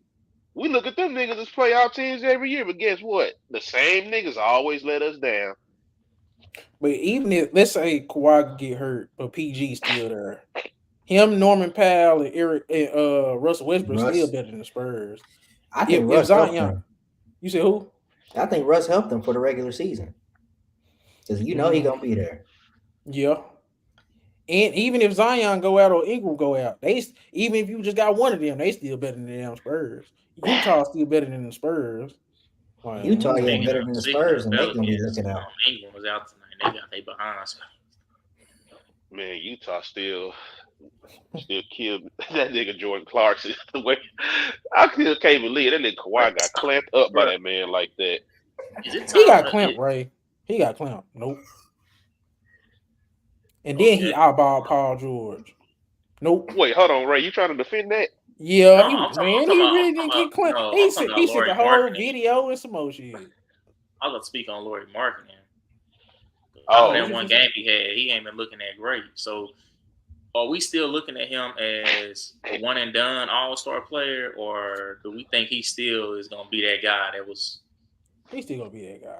You know. Just like we've been killing everybody else, but Lord, we need to talk about how he kind of had a disappointing start to the season.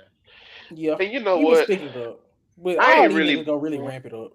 Only niggas I really been watching so much is the Mavericks, just because it's just too many. Like I think I done watched the Mavericks game, and it was one other team I watched. But I mean, I don't really watch the beginning of the NBA season too much, and that's exactly because of what y'all talking about. A lot of these niggas start off slow. These niggas already they be plotting this shit from the beginning to the goddamn end, nigga. These niggas look at it at the end of the day, they be like, they let's say they stink it up for shit the first 10 games. Oh, I still got 70 more to go. That's their mindset. They got a lot of games to play with and experiment like that. You know, that's why I don't too much watch the beginning. Because now with football, shit.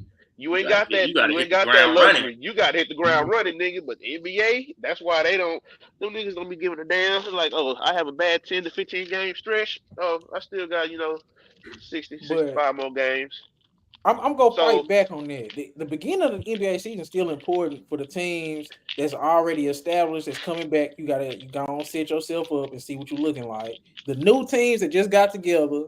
And then it's the young teams. So don't nobody watch the young teams after the first month. Let's just keep it a book. We is not going to talk about the Portland Trailblazers in a month. We're not going to talk about the Pistons in a month. So we go on, watch them, get them out the way, and see what they looking like going. And then once you watch them that first month, you can just keep tracking at their stats going into the other months to see how they progressing. But I get with the playoff teams. That's why I hate the NBA, bro. Quit putting the Lakers on TV. Quit putting the Celtics on TV. Put the teams that we are actually interested in seeing at the beginning of the season on TV. Everybody wants to see what Jordan Poole and them looking like on the Wizards. Everybody wants to see what who else was like not the first. So you telling me people want to see Jordan Poole more than they want to see what the new Lakers look like? No, hold on a second, DJ. Not the Lakers. You saying something right now that hey man, you speaking out of two sides. Your neck before that first game of the season, you said, I don't know, man. This Lakers team might be the best team in the whole league. Now you sit there saying why they don't see. Bro, I don't want to see the repeat of the playoffs. I want to see something new at the beginning of the year. Yes, I do. Because we got the Suns against the Lakers. Devin Booker didn't play. You telling me that you want to see Jordan Poole and Kyle Kuzma go out there and chuck shots instead of watching Jokic and Murray versus LeBron and AD? You telling me that? Nigga. Yeah, DJ, I ain't gonna lie. If I was a new NBA fan and I had to watch the Wizards as the first game I decided to watch of the season, I would not I wouldn't watch another game of the season. It was Wizard fans. It was Wizard fans that probably bought tickets to the Wizard game and said, Lakers play tonight? Oh, no, We're going to the bar. We're about to go watch the Lakers game. Matter of fact, we're going to be at the Wizards game at the bar watching the Lakers game. The niggas don't ask the bartender, like, hey, man, cut this shit off, man. Cut on the Lakers game. I ain't gonna stunt. If somebody would have had OKC Thunder versus Orlando Magic, they would have watched it, bro. I would have watched it. But you know what the other problem is? You're talking about Oklahoma City. Don't nobody give a damn about. You're talking about a team that got the best shooting guard in the league right now. Bro, did y'all not see what the Knicks did? The Knicks and the Celtics was a rock fight, bro. Let's keep it a buck, bro. We not gonna sit here, bro. Julius Randle and goddamn Jalen Brunson, them niggas went like 10 for 42, man. Yeah, we not gonna sit up and act like that was just a great game. And they almost won. While you're talking, they almost won. A rock fight. Jalen Brunson got called for a rock fight, bro. Bricks. Yes, nigga just chugging on bricks. I ain't never heard that one, bro. A rock fight. Bro. That's different. That is different. That Knicks game versus Celtics game, that shit really felt like work trying to watch that damn game, bro. Them niggas suck, bro. It's out of opening night games. You would rather still see the Wizards than that. You wouldn't want to goddamn. I knew what Julius Randle finna do. You want to see the new look Celtics with Porzingis. You don't want to see how Porzingis fit in. That game was so ugly to watch. I didn't even see Spike Lee stand up not one time that whole game. Bro, I forgot he was. If he didn't have on bright orange, I wouldn't even know he was there. Bro, he was ready for that game to be over. I didn't know Spike Lee was still going to the games, nigga. I thought he said fuck all that. Bro, I seen him in a few games already. He was already in. I've seen him leave New York games and go to out of state games. That was Stephen A. that was going to the Knicks games no more. I got. Okay, I'll give y'all that. Maybe not the Wizards, but goddamn, switch that shit up a little bit, bro. Well, I'll say this. You would have said Magic. I'll say this. The first 2 weeks of the season, like, okay, I want to see, the big, like, me personally, I want to see the big market teams. I don't want to see these little ass niggas. Like, don't get me wrong. Like, yeah, I want to see how some of these new niggas look. But, second, third week, yeah, put some of them niggas in prime time. But for NBA opening week, nah. NBA opening day, like, I get it, the Nuggets and the Lakers on opening day, but they'll sprinkle that shit in. We finna see Boston and we finna see the same 5 teams the whole year, bro. But you gotta realize it's a business. Yes. They're bringing in the most money. Why would I put on a team that it's not a guarantee that people really want to watch them? Bro, you gotta build. See, that's the problem. KD, I understand because I remember back in the day how they did Golden State when Golden State was a small market and they was exciting to watch. So people used to be, hey man, put them on. I don't care if they losing. They gonna put on the show though. Yep, everybody wanted to see that. Let's just not put on the show. Shit, scary body ass. He's been entertaining this year, bro. Yeah. Bro, these little niggas been entertaining. You don't think the Pistons been entertaining, huh? So you don't think OKC? First of all, Cade Cunningham got way more fans than he should have. So that alone. He's going to bring an audience if they put him on TV. I'm pretty sure the NBA knows, okay, we're going to start putting Pistons on more often, and we're going to put OKC on more often. They can easily go in and switch and say, okay, take this team on ESPN. We're going to put this team on ESPN for this week because they ain't been playing great. But this team, people want to watch them. So they can easily go in and do that. I'm pretty sure they don't. OKC going to have some more damn. What's the word? You just gotta push these young guys, bro. SBA been averaging over 24 for like the last 3 years. We just started hearing about them last year. They don't promote the young guys. They squeezing the orange with goddamn Curry every goddamn game. But you getting on Boston, but ain't they 2 best players? Ain't they young guys? I'm cool with Boston and Milwaukee this year because they new. Like, they got new pieces and we want to see how they look. The Knicks, you can't tell me the Knicks should be on TV more than Oklahoma City or Orlando we can say what we want to about them, but at the end of the day, these teams been winning.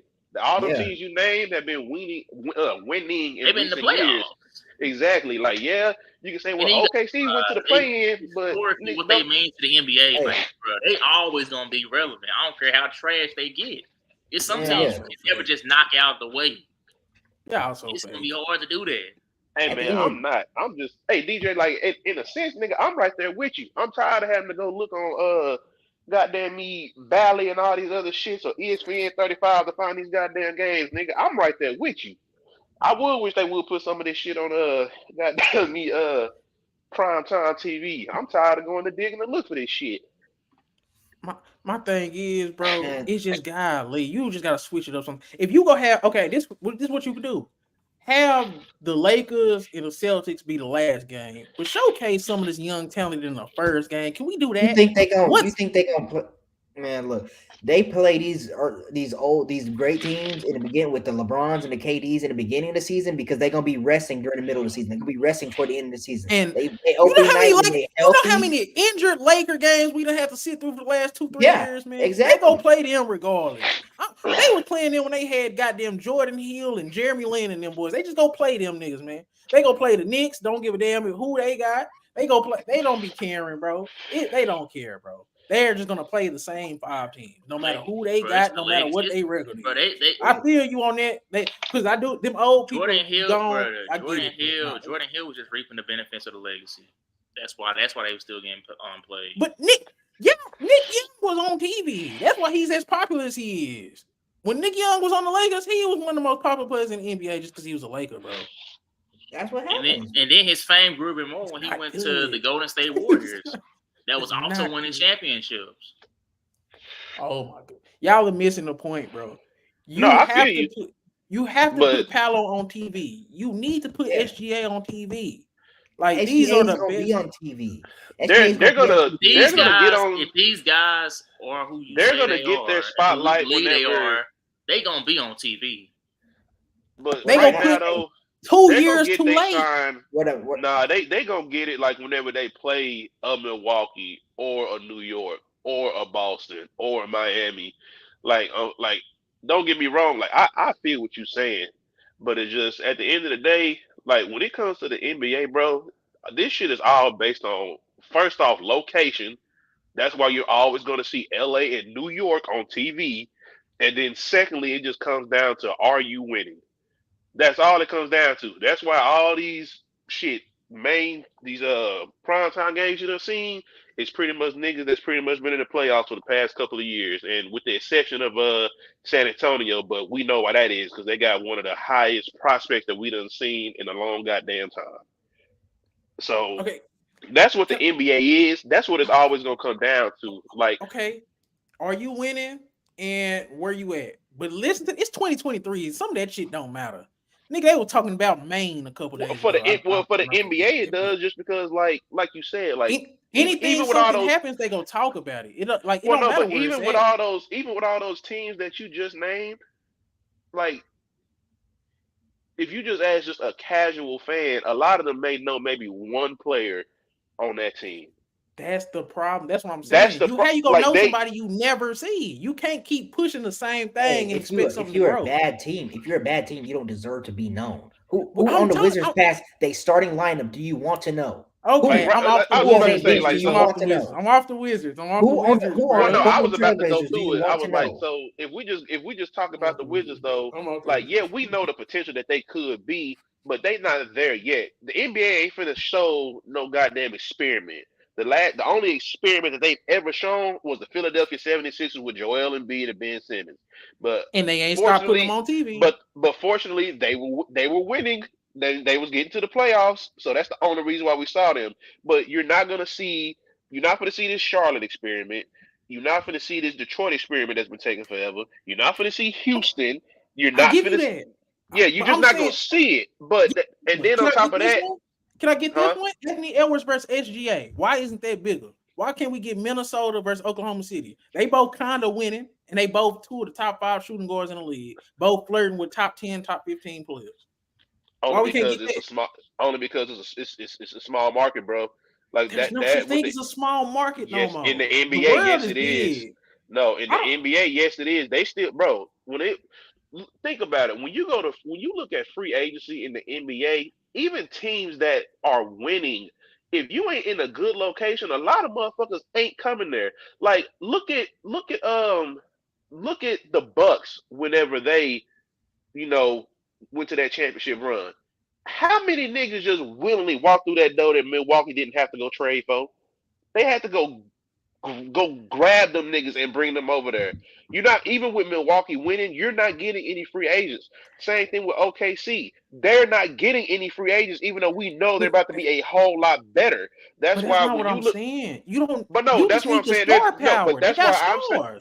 No, but that's why I'm saying there's a difference between. That's why I'm saying with the NBA, that small market shit does come into play. Because even with teams why was Portland on TV then? Why was Portland on TV? That was on TV on TNT all the time. Even when they had Brandon Roy, LaMarcus Aldridge, they was always on TV. Portland, a small market. Because Dame is a star. They was going to the playoffs then. They was going to Minnesota just made it to the playoffs. DJ. They did. It was in Karl Anthony Towns. All potential. Who on the Timberwolves is a bigger star besides Ant? And what did they do with the playoffs? Y'all are missing my point. They're not making new stars. They're living off the old stars. So what they gonna do when Curry gone? They're not. They got Luka. They have Luka. They have Shea coming up. They have Jason Tatum. Look, when you have Luka, you have Shea, you have Jason Tatum. You're gonna have Paolo eventually. On TV. Paolo ain't on TV. That's what I'm saying. They're not on TV. SGA are the face of skins right now. But again, DJ, that Minnesota thing just goes back to it's because they're a small market. Even though they did make it to the playoffs, they've been a first round exit the past 2 years. Yeah. Okay, for sure on TV though when KD and them was there though, so it ain't about being a small market.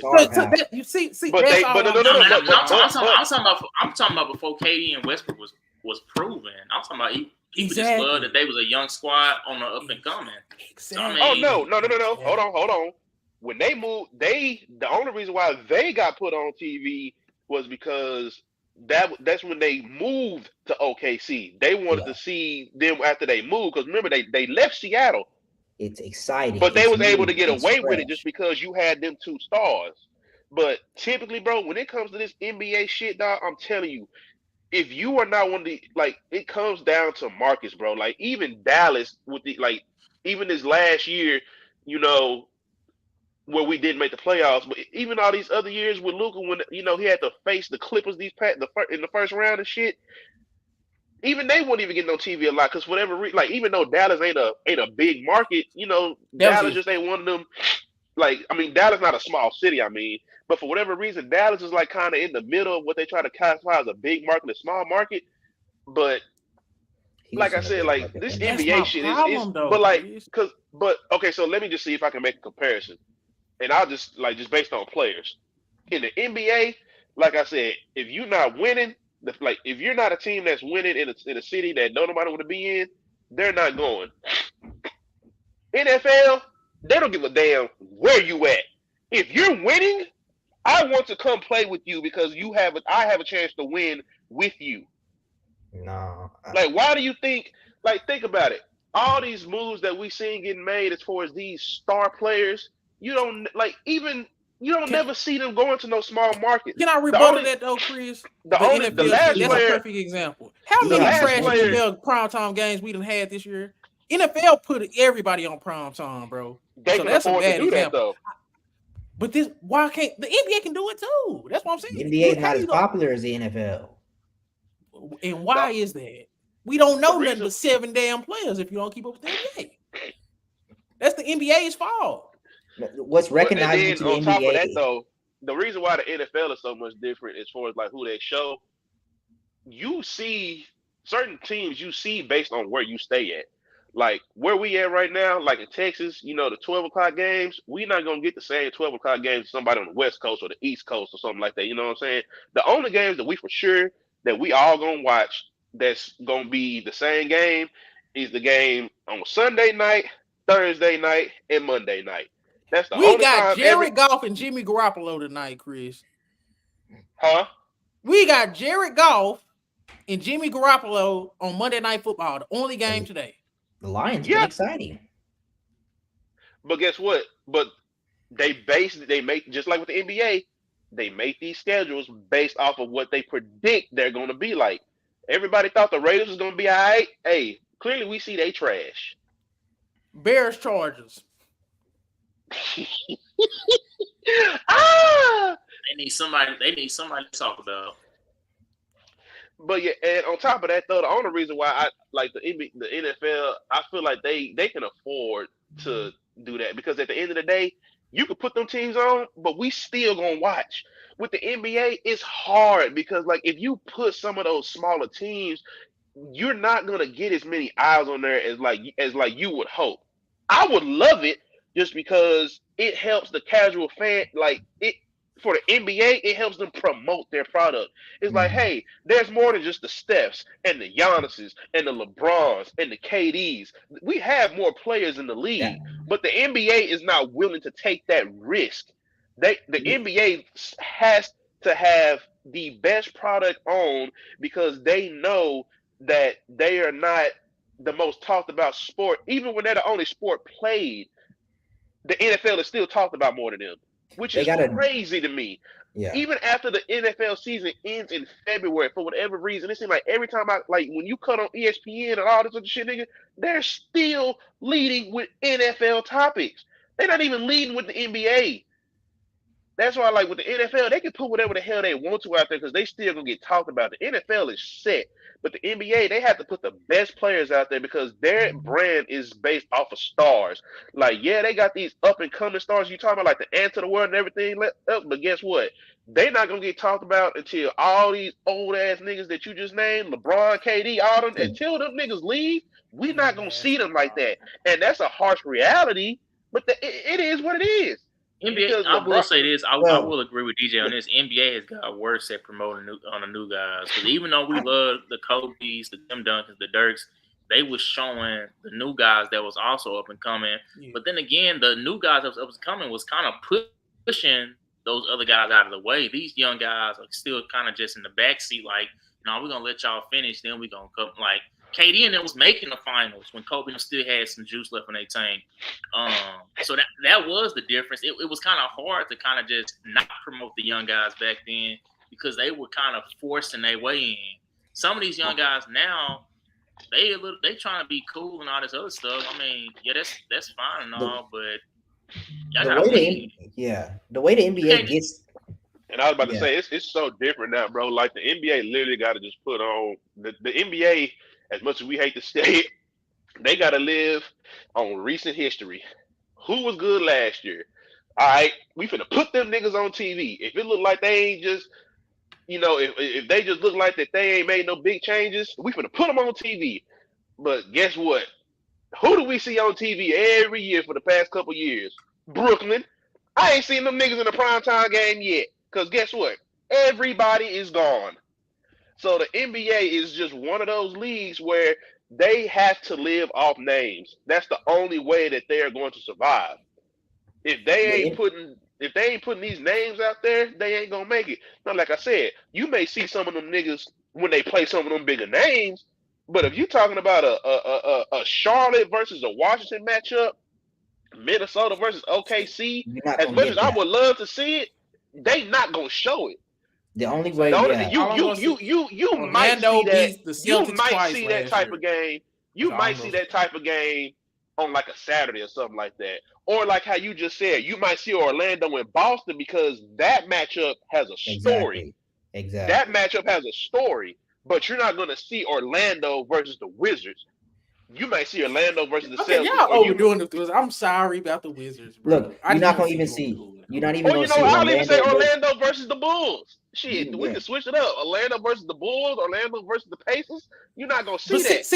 I don't want to do it like that. I still want to see. I want to see Orlando versus Cleveland. I want to see Minnesota versus OKC. But that's what you're not going to get, DJ. In order for the NBA to promote its product, they got to put a recognizable brand or recognizable star on the screen. Yeah. And in order to showcase a recognizable star if you never put me on TV. Let me tell you, bro. Let me tell you. If in order to do that, the NBA has to showcase them. Yeah, exactly. You got to put them against a recognizable brand like Boston. You got to put them against the Lakers, but you can't have Orlando versus they SGA. Beat Boston. They beat Boston, so it's a story there. So you might see them. All right. But like I said, later on in the year, when we get Miami versus Phoenix and everybody's load management, and we are seeing young guys that are sorry young guys on these good teams, and y'all gonna be all right. We're gonna see what the ratings looking like then. The young Jimmy guys Butler randomly sit down. The young guys and tell us 30 minutes before the game. They're not gonna let them sit down for no Phoenix game. I don't even think the NBA playing with some of these niggas like that now. Like some of them marquee matches, like the one you just talked about, I don't think they playing with them niggas about that shit no more. Because, like, say, man, because I really do, I haven't looked all into what the NBA as far as this load management, new rules stuff, and said I need to go look down and fully niggas already seen, Chris. Niggas already seen. I know. Bradley Beal and Devin Booker missed the Lakers game. Who? Devin Booker and Bradley Beal both missed the Lakers game. The Suns already broke. Well, Bradley Beal came in hurt. No, Bradley Beal came in hurt, but I don't know what happened to Devin Booker because I was with everybody else. His lower back or something, stiffness in his lower back or something. Well, yeah, Bradley Beal's back is hurt. He started having some back problems last year though. Yeah, Bradley Beal, his back was hurt. Like Bradley Beal came into the season injured, so I'm not gonna hold that against him. But I'm like, okay, Devin Booker, I just seen you go fucking crazy against Golden State. I ain't see your ass limping when you left. What the hell happened to your foot? Now that I'll agree with you on. Like, I don't understand why he didn't play, And I feel you. The NBA is full of niggas that be trying to sit down. But hey, apparently they said Devin Booker was actually hurt. He actually has a foot injury. So I'ma believe him. I didn't see nothing, but I don't be trying to get into that niggas faking and all that shit like that. So I was like, okay, it is what it is. But it's just one of those things. I think the NBA is really trying to tell these niggas, like, say, man, we don't like the fact that y'all sitting down, but what y'all not finna do is sit down when you going against these marquee matchups. So I don't think, like how you said if Miami play Phoenix, Jimmy will sit down. Now Jimmy will play that game. Now you got Jimmy playing shit, a bottom feeder team in the East or something like that. He's not playing. Like you got him playing Detroit. You might not expect Jimmy to play. Let's just call it what it is. How do you even enforce that though? If I say I'm hurt, I'm hurt. You can't.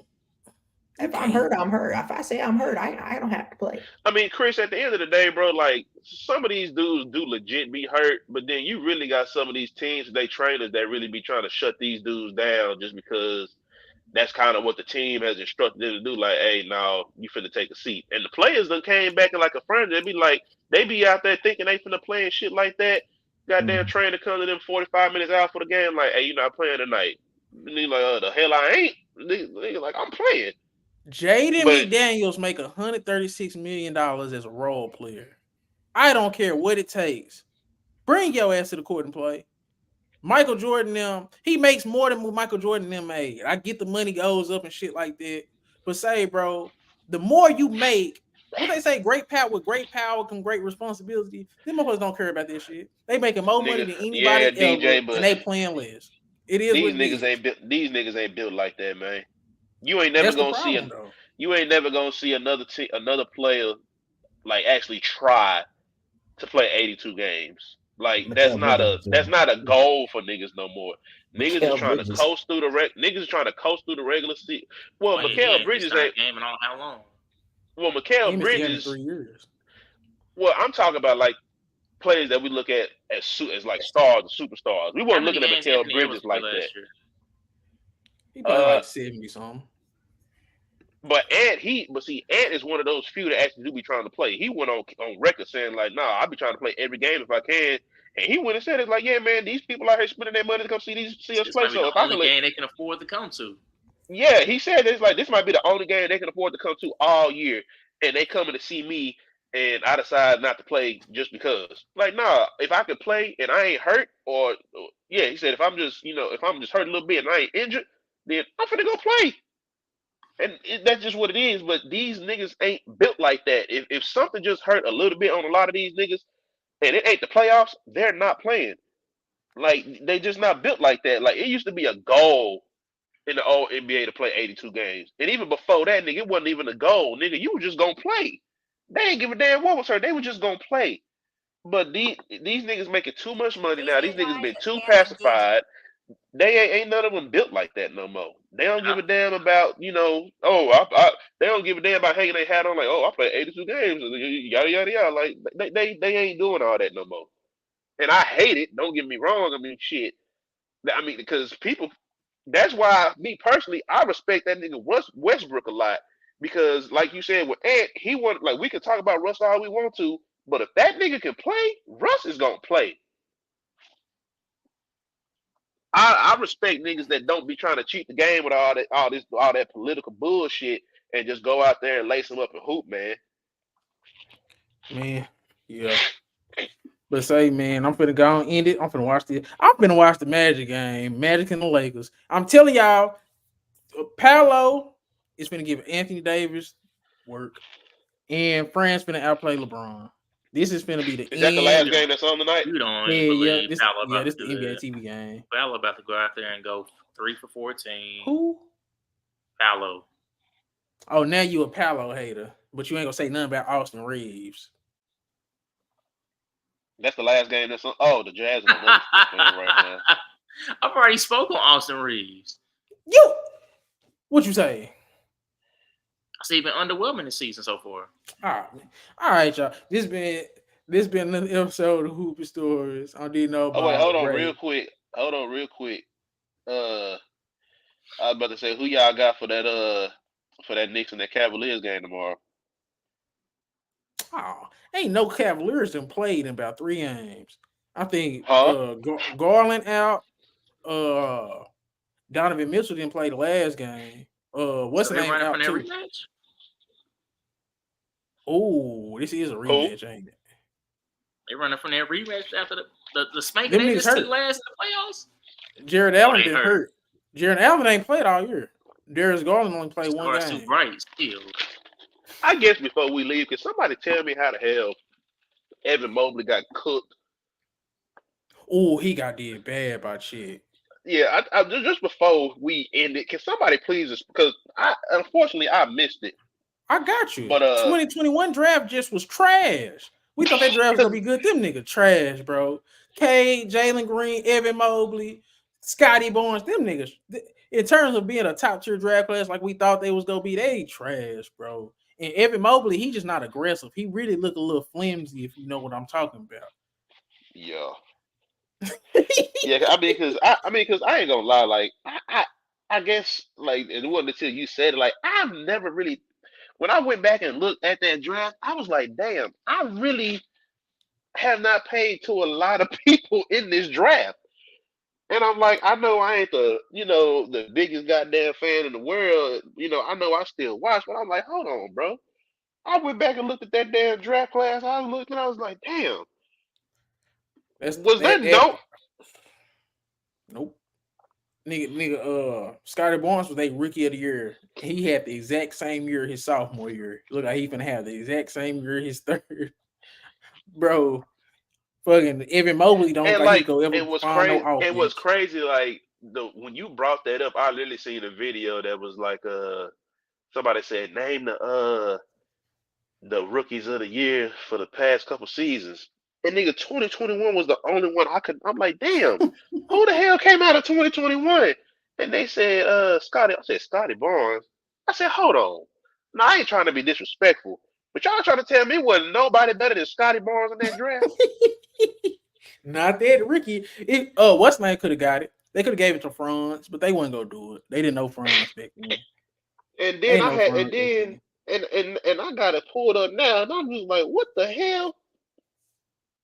Yup. That draft class is way worse than what we thought. Only other player that I really would just be like, yeah, is who was that? Trey Mann that the Clippers got. But I was just looking, I was like, what the hell is this? Like I'm like, I don't know why this 2021 draft just went over my head. And then when I went and looked, I was like, well, I know why, because shit, a lot of these niggas, I'm like, who the hell? This has been underwhelming, bro. We thought 2022 was gonna suck. We thought 2022 was gonna suck. 22 better than 21. We thought 21 was the good draft. 22 was gonna be the bad draft with an all right draft, and that shit reversed. Because everybody said Cade was finna be the next Luka. Niggas was saying Jalen Green was finna be the next goddamn Vince Carter. Niggas was saying Evan Mobley was finna be Kevin Garnett. These literally what they were saying. So yeah, then you got Scotty Barnes, Jalen Suggs, Josh Giddey. He done worked out. Kuminga. I ain't even talk about him. They said Kuminga. Damn, who was they comparing Kuminga to? They were comparing him. I think they was comparing him to. They said he was gonna be a bigger Jaylen Brown. Yeah. Yeah, that's what they were saying about the 21 draft class. That's what they were saying about 21 draft class. You had a Kevin Garnett, a bigger Jaylen Brown. You had a Luka, and you had a Vince Carter. They were just saying stuff. Bro, that nigga, Jay Williams said Cade was a mix of Grant Hill and Carmelo Anthony. Excuse me? Like, who said that? Yes, bro. Jay Williams from ESPN, bro. Yes. Can we all just agree that ESPN may have fired some of the wrong niggas when they did their cuts earlier this year? They fired all of the wrong niggas. Did they drug test him after he said it? Probably not. They give that nigga a pass because he had that motorcycle accident, man. They let him. They be just talking about maybe he bumped his head a little too hard. But I ain't gonna lie, ESPN fired a lot of the wrong niggas when they did that shit, man. Cause I'm like, why the hell is Jay Williams still on here? He just be company, man. They kept all the company people. I mean, Kendrick Perkins, okay, I get it. He entertainment. Yeah, you like to talk about him when he breathes all hard. All right, cool.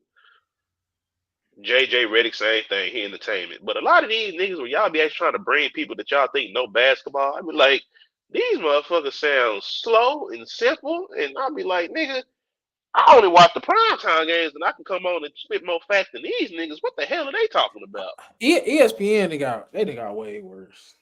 They're awful, bro. They then you could close it out after this, but it's like, I watch it for the entertainment pretty much because it's that's really all it is to me at this point is entertainment. Like, yeah, they might throw out a stat here and there, but I'm like, some of the shit they be saying, I be like, do y'all be like believing yourself when y'all say this shit, or is this just something y'all be trying to say to get some numbers? They be having cue cards. Man, I don't know. Man, you think Stephen A. watching these games?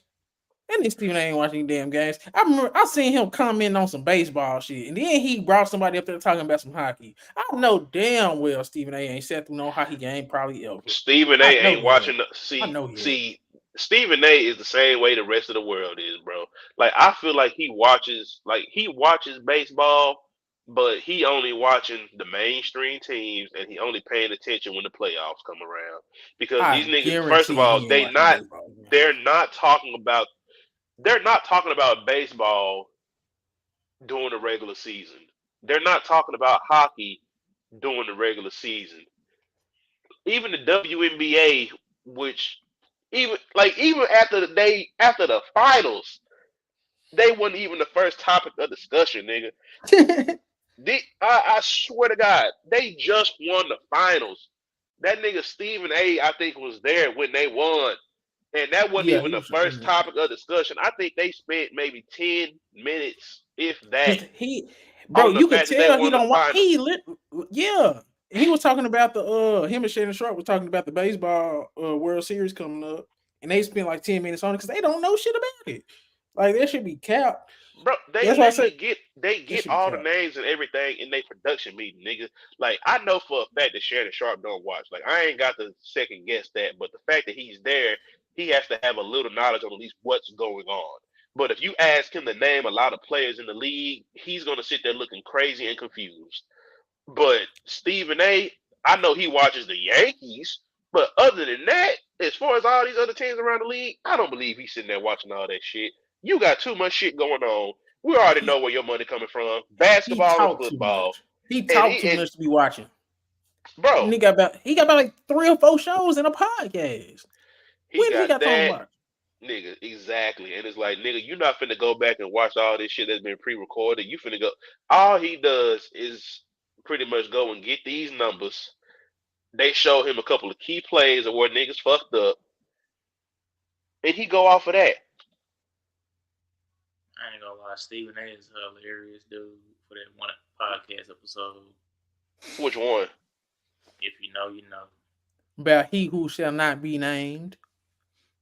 Oh!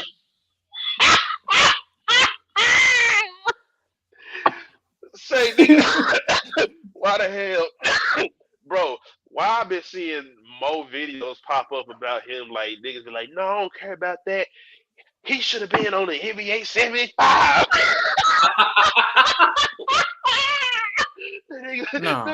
Don't put that nigga in nothing. Them niggas been like, man, after seeing this Anthony Davis shit these past couple games, it's solidified now. He got robbed in NBA 75. Like, yeah, nigga, but you got to give that shit some time. It's a little too soon for us to separate this bullshit from his actual playing career. You got to give me a couple of months before I'm able to talk about this nigga again.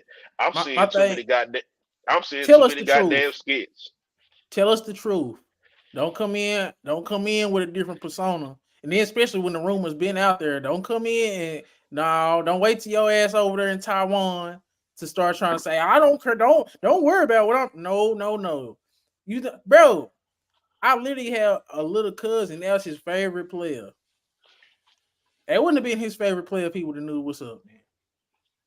I mean, we all kind of like that nigga already had suspect ass moments, but we kind of just we talked about it, but then kind of just moved past it. But it's like now it's give like us the opportunity to mess with the real you, man. Give us that opportunity. But now it's man. like, nigga, you in court for this shit now. Bro, you know how much I respected him for getting to that one finals and beating LeBron? I will never use that argument again. I was really leaning on that argument against LeBron. I'm not bringing that up no more. Man, look, I feel like at the end of the day, we're going to eventually just look past this, because at the end of the day, nigga, Not the way he came out. Not the way he came out and was like, he should just stay shutting up. The way he came out and was like, nah, bro. I mean, look, if niggas from our generation, if he never came out and said something, regardless, the paperwork was already out there. But I seen him look in the camera and be like, don't worry about what I'm. No. Like, I can't. All I'm saying is, if people my daddy age, because my pop's 60 years old, man. If people my pop's age can look past the fact that Dennis Rodman was doing all that weird shit and still talk about him as one of the greatest in his position, I think maybe in 10, 15 years. I think the difference is, Dennis Rodman was doing weird stuff, but it wasn't like. It wasn't never nothing that, some shit got took to court. Don't get me wrong, but it was still some questionable shit. But Dennis Rodman, you could look at him and tell he was weird. He didn't hide none of his weirdness. When you seen Dennis Rodman back then, he could walk into a random room, you never meet him, and be like, yeah, I probably wouldn't want to be around him too much longer. Like, I mean, we didn't really see all that weird shit until he got to Chicago, though.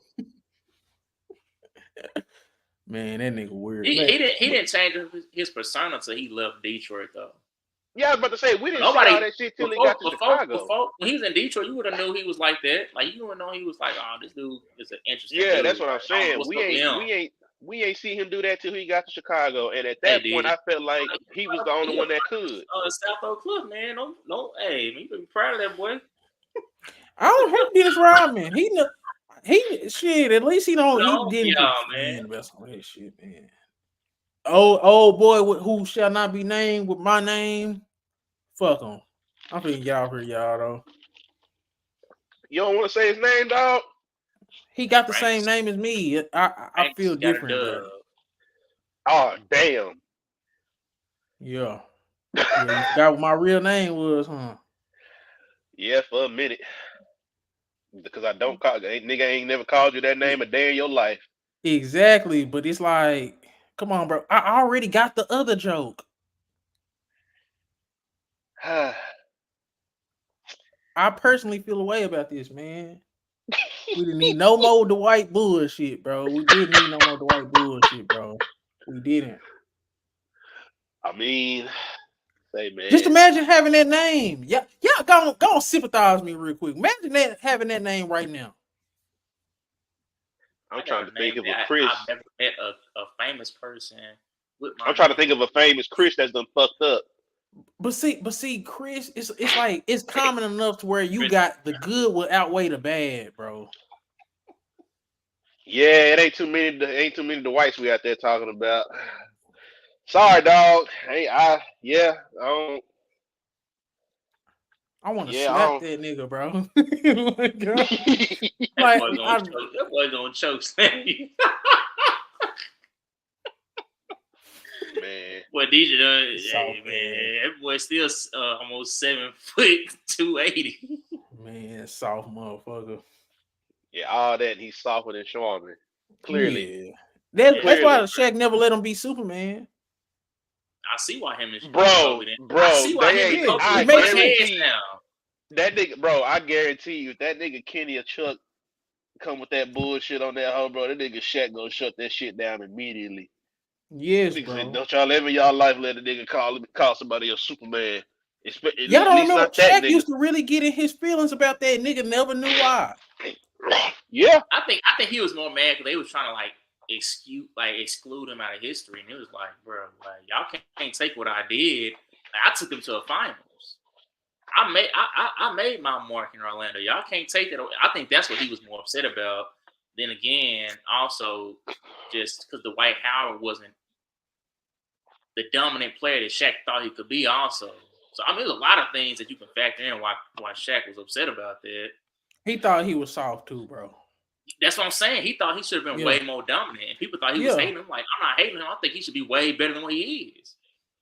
But, I mean, I don't know. But yeah, y'all, this Magic game getting good. I'm finna go on and end it, man. What's it on? NBA TV. Oh, well. Hello, already 3 for 8. Illegal streams, here I come. Oh yeah, I always illegally stream. But all right, y'all. This is another episode of Hoop Historians, man. My boy didn't know his ball. That's right. It's white boy Chris. Shout out little Chris, man. We on.